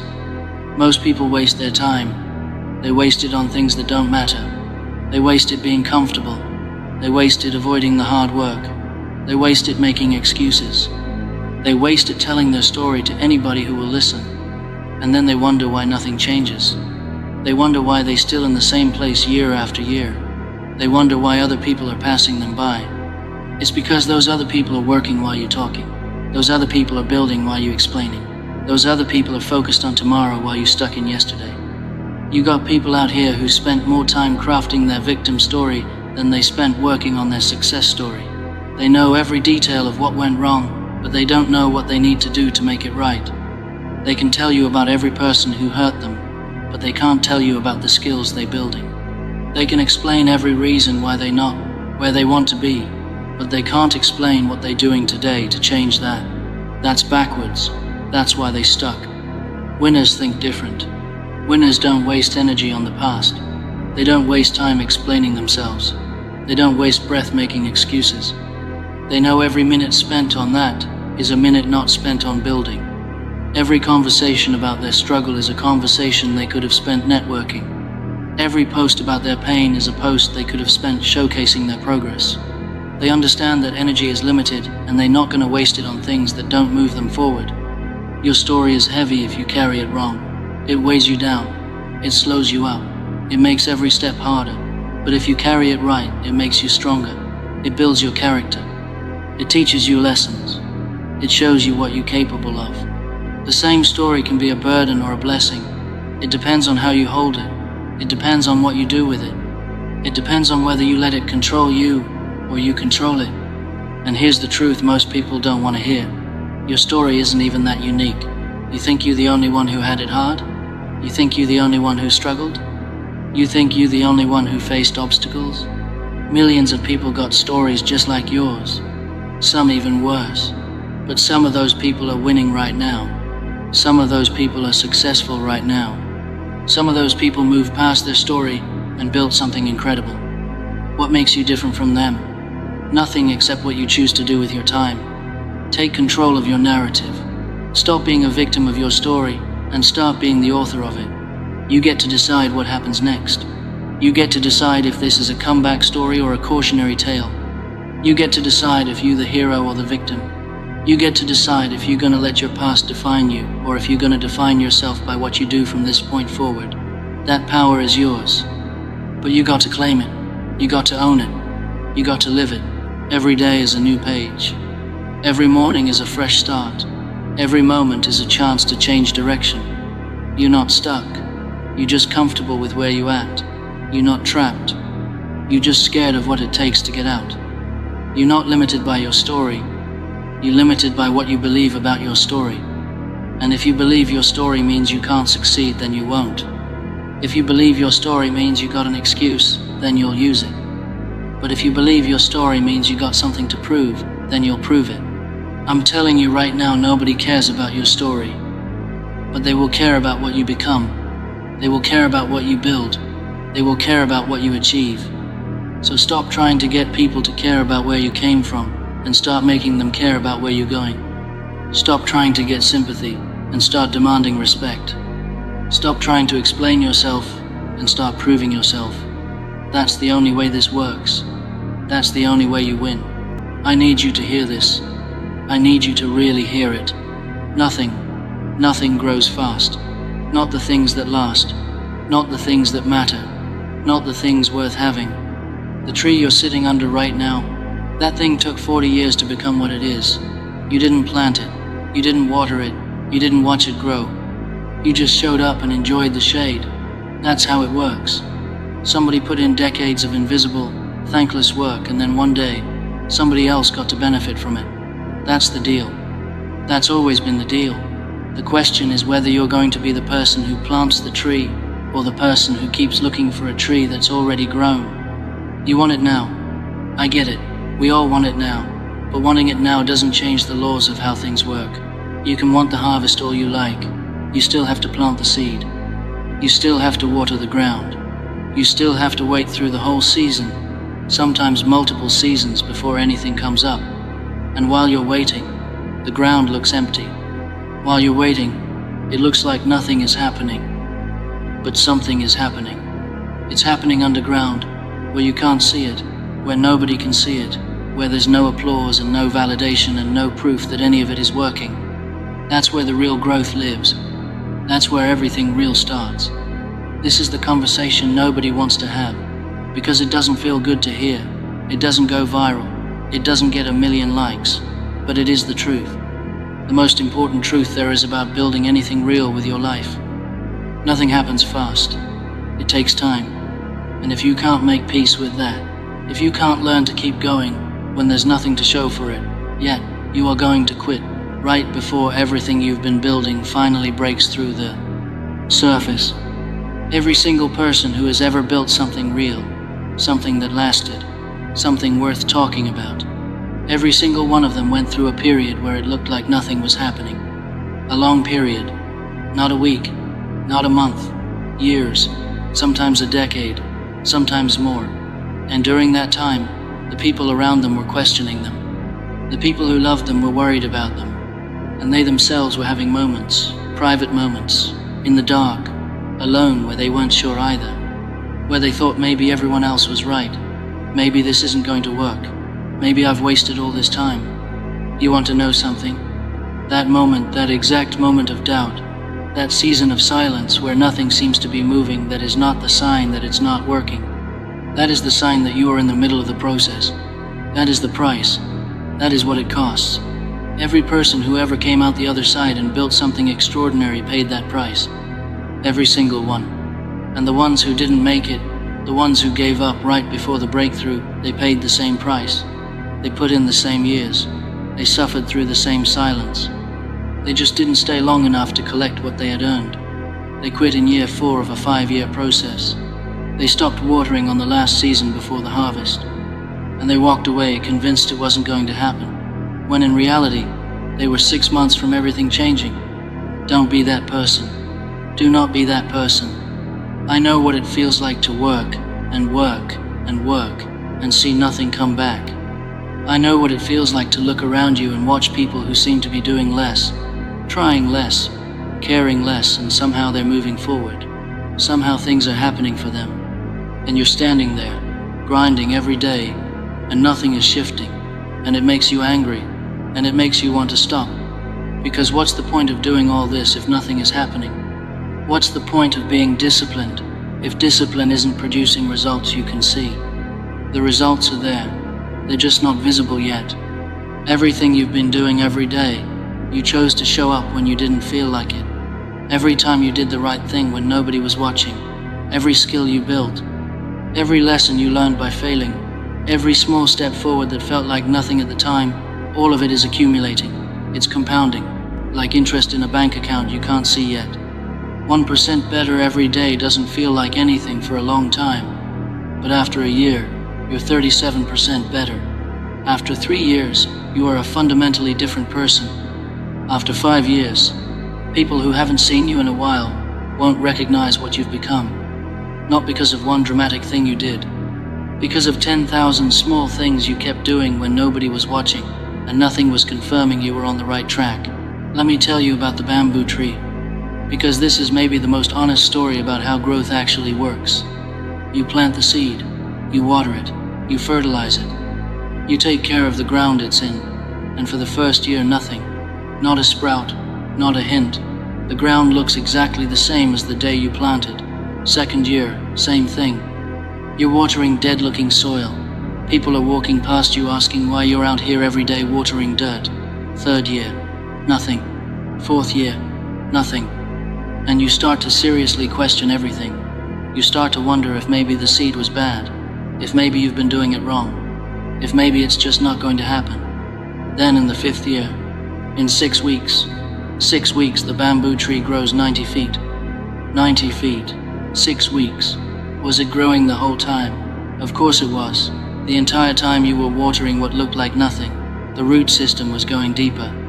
It was building the foundation that the 90 feet of height would need to stand on. It couldn't grow up until it had finished growing down. And nobody gives you a trophy for the years of growth nobody can see.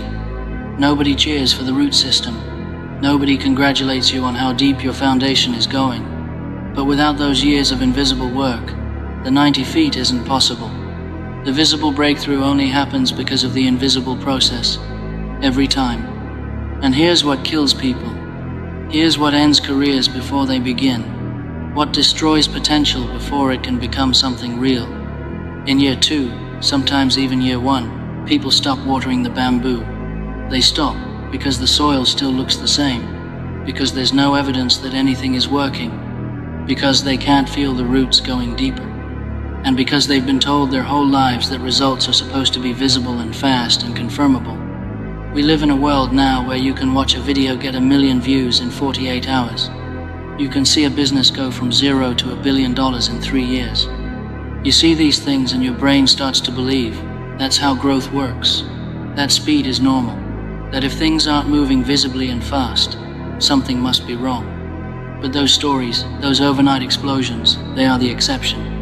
And even then, even for those people, when you actually look at the story underneath the story they were building for 10 years before the thing took off in 3, the overnight success is almost always a decade of groundwork compressed into a headline. The bamboo was still in the ground. They were still watering it. You just weren't watching yet.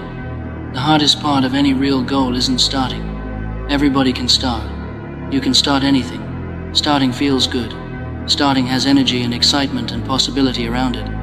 The hardest part is the middle, the long middle. The stretch of the road where the excitement of the beginning has worn off, and the finish line is still nowhere in sight, and you just have to keep going, not because it feels right, but because you decided to. Because you made a commitment. Because you understood, or you're in the process of understanding, that the middle is where the real work happens. The beginning is where you set the direction. The end is where you collect the result. But the middle, the long, gray, unglamorous, nobody's clapping middle, that's where you actually become the person who deserves what you're working toward. That's the thing most people don't talk about. You don't just need to survive the middle, you need to use it. You need to understand that the middle is not an obstacle to your goal. The middle is the mechanism. The middle is what builds you into something different, something stronger, something capable of actually holding the thing you're trying to build. Because here's what happens to people who get the result too fast before they've gone through the middle properly. They can't keep it. They didn't become the person who knows how to sustain it. They didn't build the habits, the character, the depth of understanding that comes from the slow grind. So they get it, and then they lose it. Or they get it, and they're miserable because they don't know who they are without the chase. The middle isn't the punishment for wanting something great. The middle is the training. You think champions are people who got there fast. You think the people you look up to, the ones who seem to be operating at a different level from everyone else, you think they got there because something happened quickly for them. Look at the actual story. Not the highlight reel, the actual story. Kobe Bryant was in the gym at 4 in the morning. Not once, not when the cameras were there. Every single day, for 20 years. By the time most people were just waking up, Kobe had already put in 2 hours of work. You do that for 20 years, do the math. The gap that creates between you and everyone else isn't supernatural. It's arithmetic. It's time. It's the compounding of daily effort over years and years until the result looks like genius from the outside. He didn't become one of the greatest players who ever lived because of one incredible moment. He became that because of thousands of invisible mornings, thousands of shots in an empty gym, thousands of repetitions of the fundamentals when he'd already mastered the fundamentals. Repetition on top of mastery, on top of more repetition. That's not inspiration, that's patience. That's an obsessive, committed, non-negotiable relationship with time and process that most people are not willing to have, because most people want to know how long it takes. And the answer is longer than you want. And then most people stop.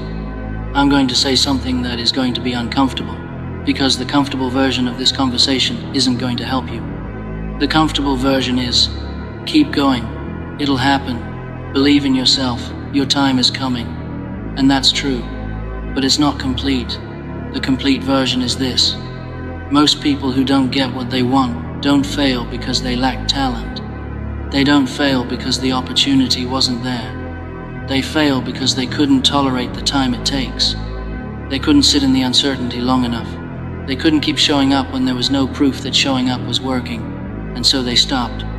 And they told themselves a story about why it wasn't possible. And that story protected them from having to admit the real thing, which was this. I gave up too early. I didn't have enough patience for the process. Patience is not passive. I need you to understand that. Patience is not sitting on your hands and waiting for something to fall into your lap. That's not patience. That's laziness with a better name. Real patience is aggressive. Real patience is showing up every single day and doing the work with complete commitment and simultaneously accepting that the outcome is on its own timeline.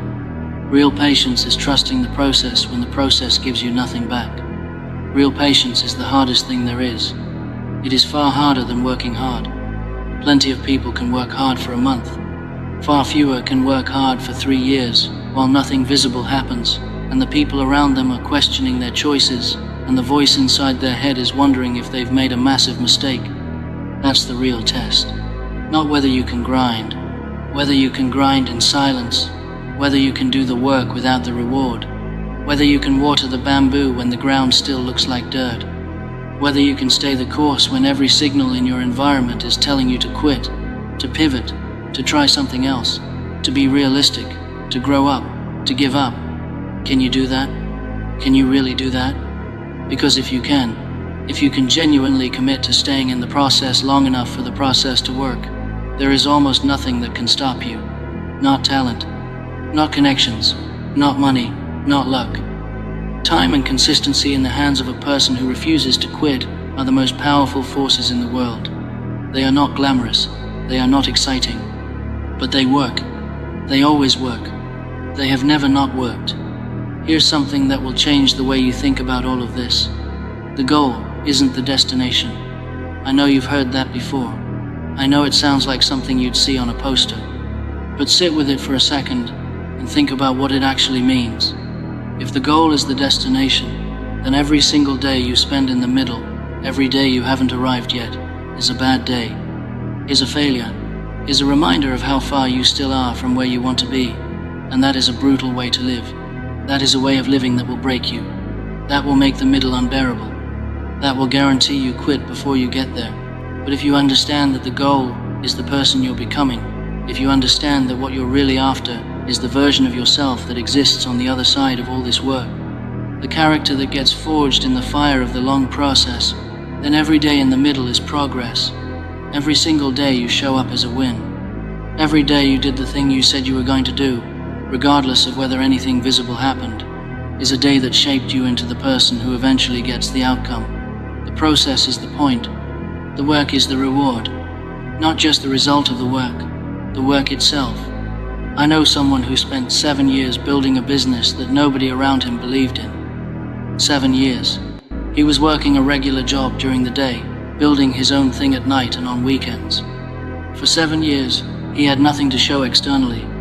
No big revenue, no press, no social media success story. His family thought he was wasting his time. His friends stopped asking about it because they assumed it hadn't worked out and they didn't want to embarrass him. He ate the same cheap food for years. He didn't take vacations. He didn't buy new things. He just kept building. Not because it was working in an obvious way, because he could feel, deep down, that he was getting better, that the work was working on him, that every year he was a sharper, more capable, more knowledgeable version of himself. And in year 8, everything changed. Not because of luck, because in year 8, he was finally the person who was ready to receive what he'd been building toward. In year 1, even if success had shown up, he wouldn't have known what to do with it. The 7 years didn't just build the business, they built him into someone who could sustain it. That is how it works.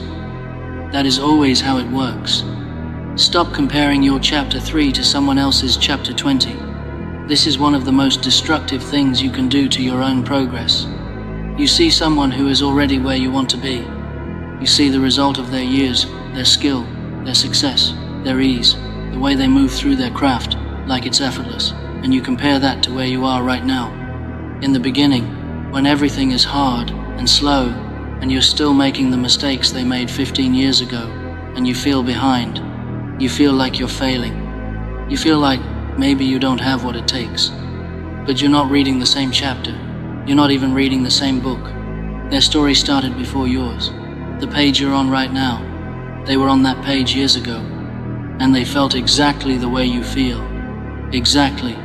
They were slow, they were uncertain, they were making mistakes, they were wondering if it was going to happen. The difference is they kept going. And now they're 20 chapters ahead of you, and from 20 chapters ahead, the early chapters look effortless. The early chapters get compressed into a single line in an interview. Yeah, it was tough in the beginning. That's it. 20 chapters of grinding compressed into one sentence. And you took that one sentence and compared it to your 20 chapters, and you decided you were failing. You are not failing. You are on chapter 3, and the only job of chapter 3 is to get to chapter 4. That's it. Your only job right now is to stay in the story. Keep writing the chapters.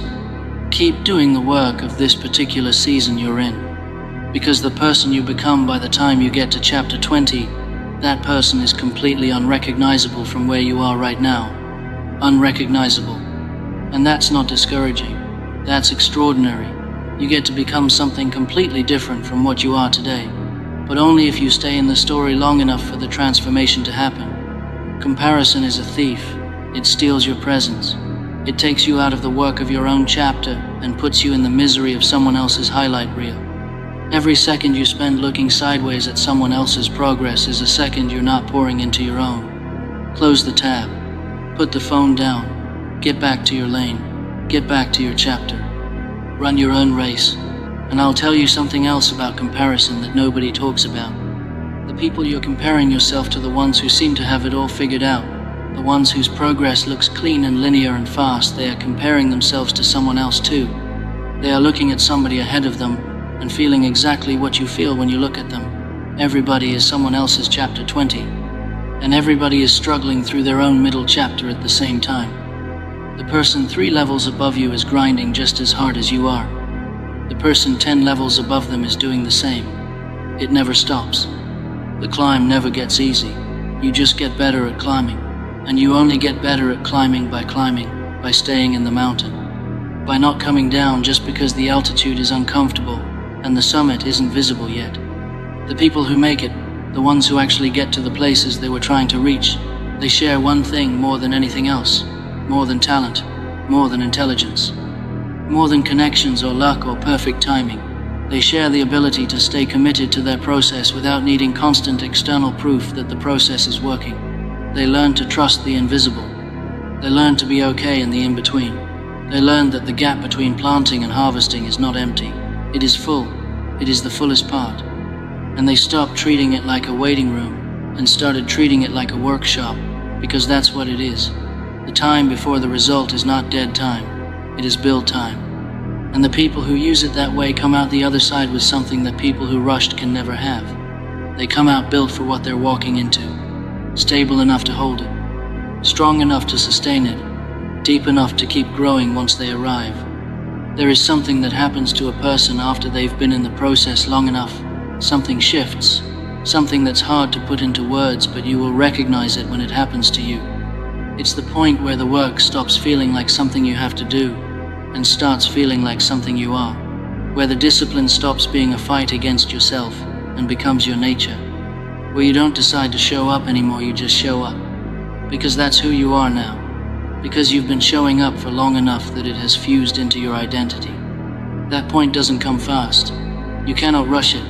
You cannot shortcut your way to it. It comes from repetition on top of repetition on top of more repetition. It comes from thousands of days of choosing the process over comfort. It comes from years of deciding, again and again, that you are someone who does the work. And then one day you don't decide it anymore. It just is. You are the person who does the work. Not because you're disciplined, because you're built that way now. Because you built yourself that way, one day at a time, over a long time. And from that place, from the place of identity rather than willpower, the work becomes sustainable in a way it never was before. Willpower runs out. You cannot run on willpower forever.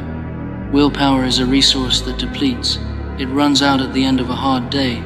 It runs out when you're tired, when you're sick, when life is complicated and messy and demanding. But identity doesn't run out. If you are a runner, you run, even on the bad days. Not because you dug deep for the willpower, because runners run. That's what they do. That's who they are. And the only way you become that, the only way any of us become that, is through enough time in the process that it stops being a choice and becomes a characteristic. So the time is not your enemy. The time is what builds you. The time is what converts what you're doing from a habit into an identity. The time is what takes the thing you're trying and turns it into the thing you are. And that conversion is worth every slow day, every quiet week, every month, where nothing visible moved. It was all building toward the person you were becoming. And that person is capable of things the earlier version of you could never have imagined. I want to talk about something real for a second, because this isn't just about business. This isn't just about careers and success and achievement. This is about life, about your actual life and how you live it. Because the problem with wanting everything to happen fast is that it means you're never here. You're always living 10 steps ahead of where you actually are, always reaching for the next thing, always measuring today against where you wish you already were. And in that state, in that constant, anxious, forward-leaning state, you miss the actual living. You miss the season you're in. You miss the person you're becoming. You're so focused on arriving that you never actually inhabit the journey. And the journey is the life. The arrival is a moment. A brief, beautiful moment. And then there's another destination, and you're back in the journey again. So, if you never learn to be in the journey, you will never really be in your life. You'll be in a permanent state of almost. Almost there. Almost ready. Almost done. And you'll look up one day and realize that the years went by, and you spent them looking forward to a future that kept moving every time you got close. Be here. Be in this season. Understand that where you are right now, even if it's hard, even if it's slow, even if it's not what you imagined, this season has something to teach you that no other season can. The slow season teaches patience. The hard season teaches character. The quiet season teaches you who you are when there's no applause, when nobody's watching, when the only reason to keep going is the reason you know inside yourself. Those lessons are irreplaceable. You cannot download them. You cannot shortcut your way to them. You have to live through them. And the people who live through them come out the other side built differently, fundamentally differently, in ways that make everything after that possible. Don't wish away the season you're in, even if it's painful, even if it's slow, even if it doesn't look like anything from the outside. It's doing something to you. It's building something in you. And you'll only be able to see what that was once you're through it. Right now, your only job is to stay in it. I think about a man I heard speak once. He was in his 60s. He'd built something extraordinary over 40 years. And someone in the audience asked him, a young person, maybe 22, 23, they asked him what the secret was. What's the shortcut? What's the one thing? And he looked at this young person, and he was quiet for a moment. And then he said, "You're asking the wrong question. There is no shortcut. There is no secret. There is only this. Do the right thing, every day, for a very long time. That's all. That's the whole thing." And you could feel the disappointment in the room, because people wanted a different answer. They wanted a hack, a technique, a strategy, something actionable that they could do this week that would change everything. And he saw the disappointment, and he smiled, and he said, "I know, I wanted a different answer too, when I was your age. But by the time I understood that this was the answer, I was 30 years in, and the 30 years were the answer. The 30 years were the shortcut. They just didn't feel like a shortcut while I was in them." Do you understand what he was saying? The time, the long, difficult, slow, patient time, is not the obstacle to the outcome. It is the outcome. Or rather, it's the mechanism by which the outcome becomes possible. You don't do the time and then get the result. The time and the result are the same thing. You are building the result every day you show up, even when it doesn't look like it, even when it looks like nothing is happening. Something is always happening. It's just happening at the speed of real things, which is slower than you want and faster than you think. So what do you do with all of this? What does it look like practically? What does it mean to commit to the long game when everything around you is pushing you toward the short one? It means you stop measuring your progress in days and weeks and start measuring it in months and years. It means you choose one direction and you stay in it long enough for it to actually mean something. It means you build systems instead of chasing outcomes. You build habits instead of waiting for motivation.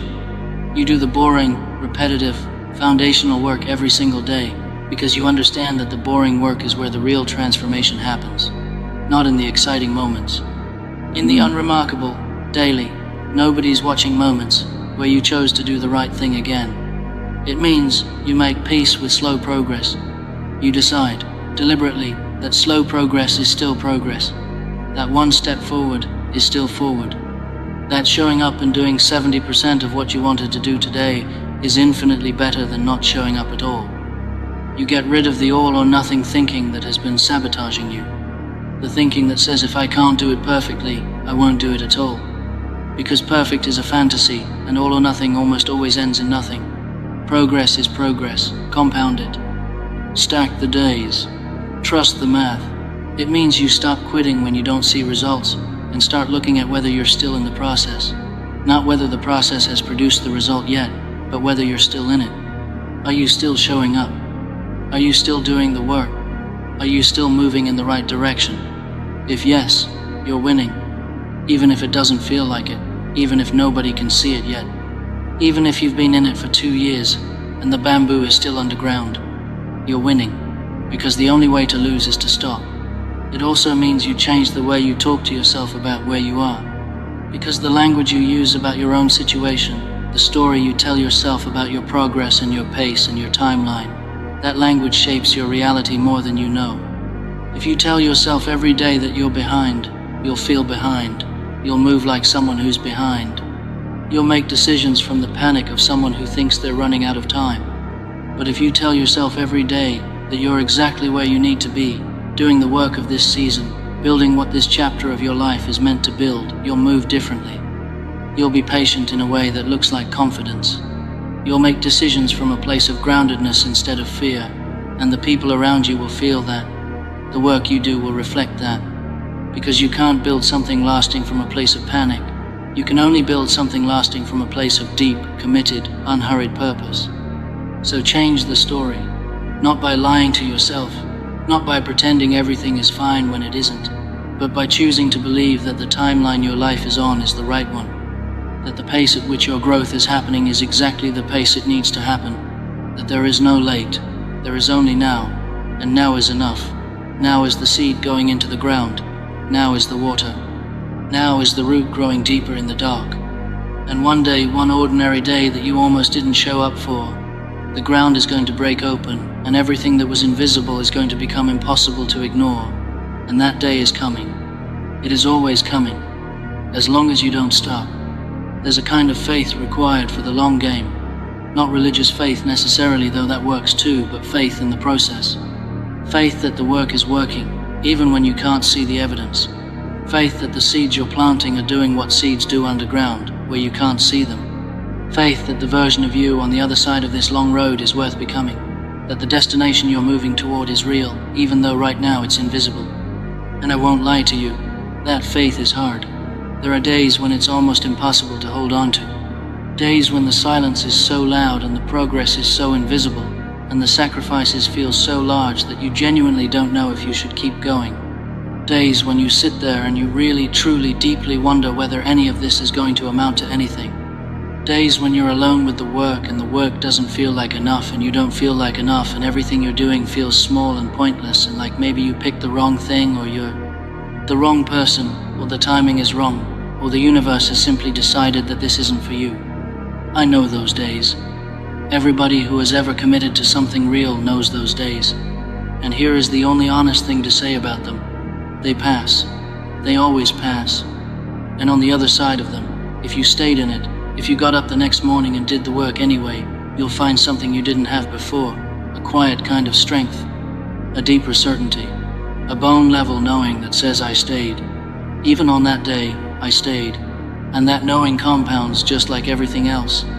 Every time you stay through a hard day, you become a little harder to break. Every time you show up when you don't feel like it, you build a little more trust with yourself. And eventually, the faith isn't fragile anymore, it's solid. It's being tested enough times that you know at a level deeper than hope, deeper than motivation, that you are the kind of person who stays. On those days, on the days when the faith is nearly gone, you don't need to feel it, you just need to move. Do the next thing, the smallest possible version of the work.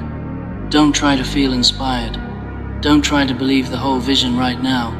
Just do the next thing. Water the bamboo today, just today. You don't need to believe it's going to work forever. You just need to believe in the next step, and then the step after that. And if you can do that, if you can take one step at a time, in the right direction, even on the days when you can't see the path, time will do the rest. Time always does the rest. That's its job. Your job is to stay in the game long enough for time to do its work. You're not behind. I need to say that clearly because I know that's what it feels like. It feels like you're behind. It feels like everyone else is further along. It feels like you started too late, or made too many mistakes, or wasted too much time. And I'm telling you, you're not behind. You're exactly where you need to be in order to become the person who gets where you're going. Every detour you took, every mistake you made, every wrong turn, those weren't delays. They were part of the route. They were teaching you things you couldn't have learned any other way. They were removing the things that didn't belong and revealing the things that did. They were part of the process. You're not too old. I don't care what age you are right now. People have started at every age and built extraordinary things. The most important moment is not the moment you started. It's the moment you decided to stop stopping. It's the moment you said genuinely, for real this time, not just when you're feeling motivated, I'm going to stay in this thing long enough for it to work. That moment can happen at 22. It can happen at 45. It can happen at 60. The age doesn't matter nearly as much as the decision. And then the follow-through. The long, quiet, daily follow-through. The only time it's too late is if you let it be. The only time the clock actually runs out is if you stop the clock yourself. Don't stop the clock. Keep playing. Keep building. Keep watering the ground even when it looks like nothing is happening. Because something is always happening. Every single day that you keep going is a day the roots go a little deeper. And one day maybe sooner than you expect. Maybe later. But one day the bamboo breaks through, and it's 90 feet tall, in 6 weeks. And people who weren't watching ask you how it happened so fast. And you'll know the answer. It didn't happen fast. It never happens fast.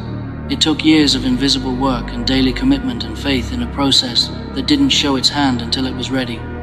It took patience that was harder than any hustle. It took staying in the room when every instinct said leave. It took choosing the long game when the short game was everywhere, and looking attractive and promising quick results it couldn't deliver. It took time. It takes time. It always takes time.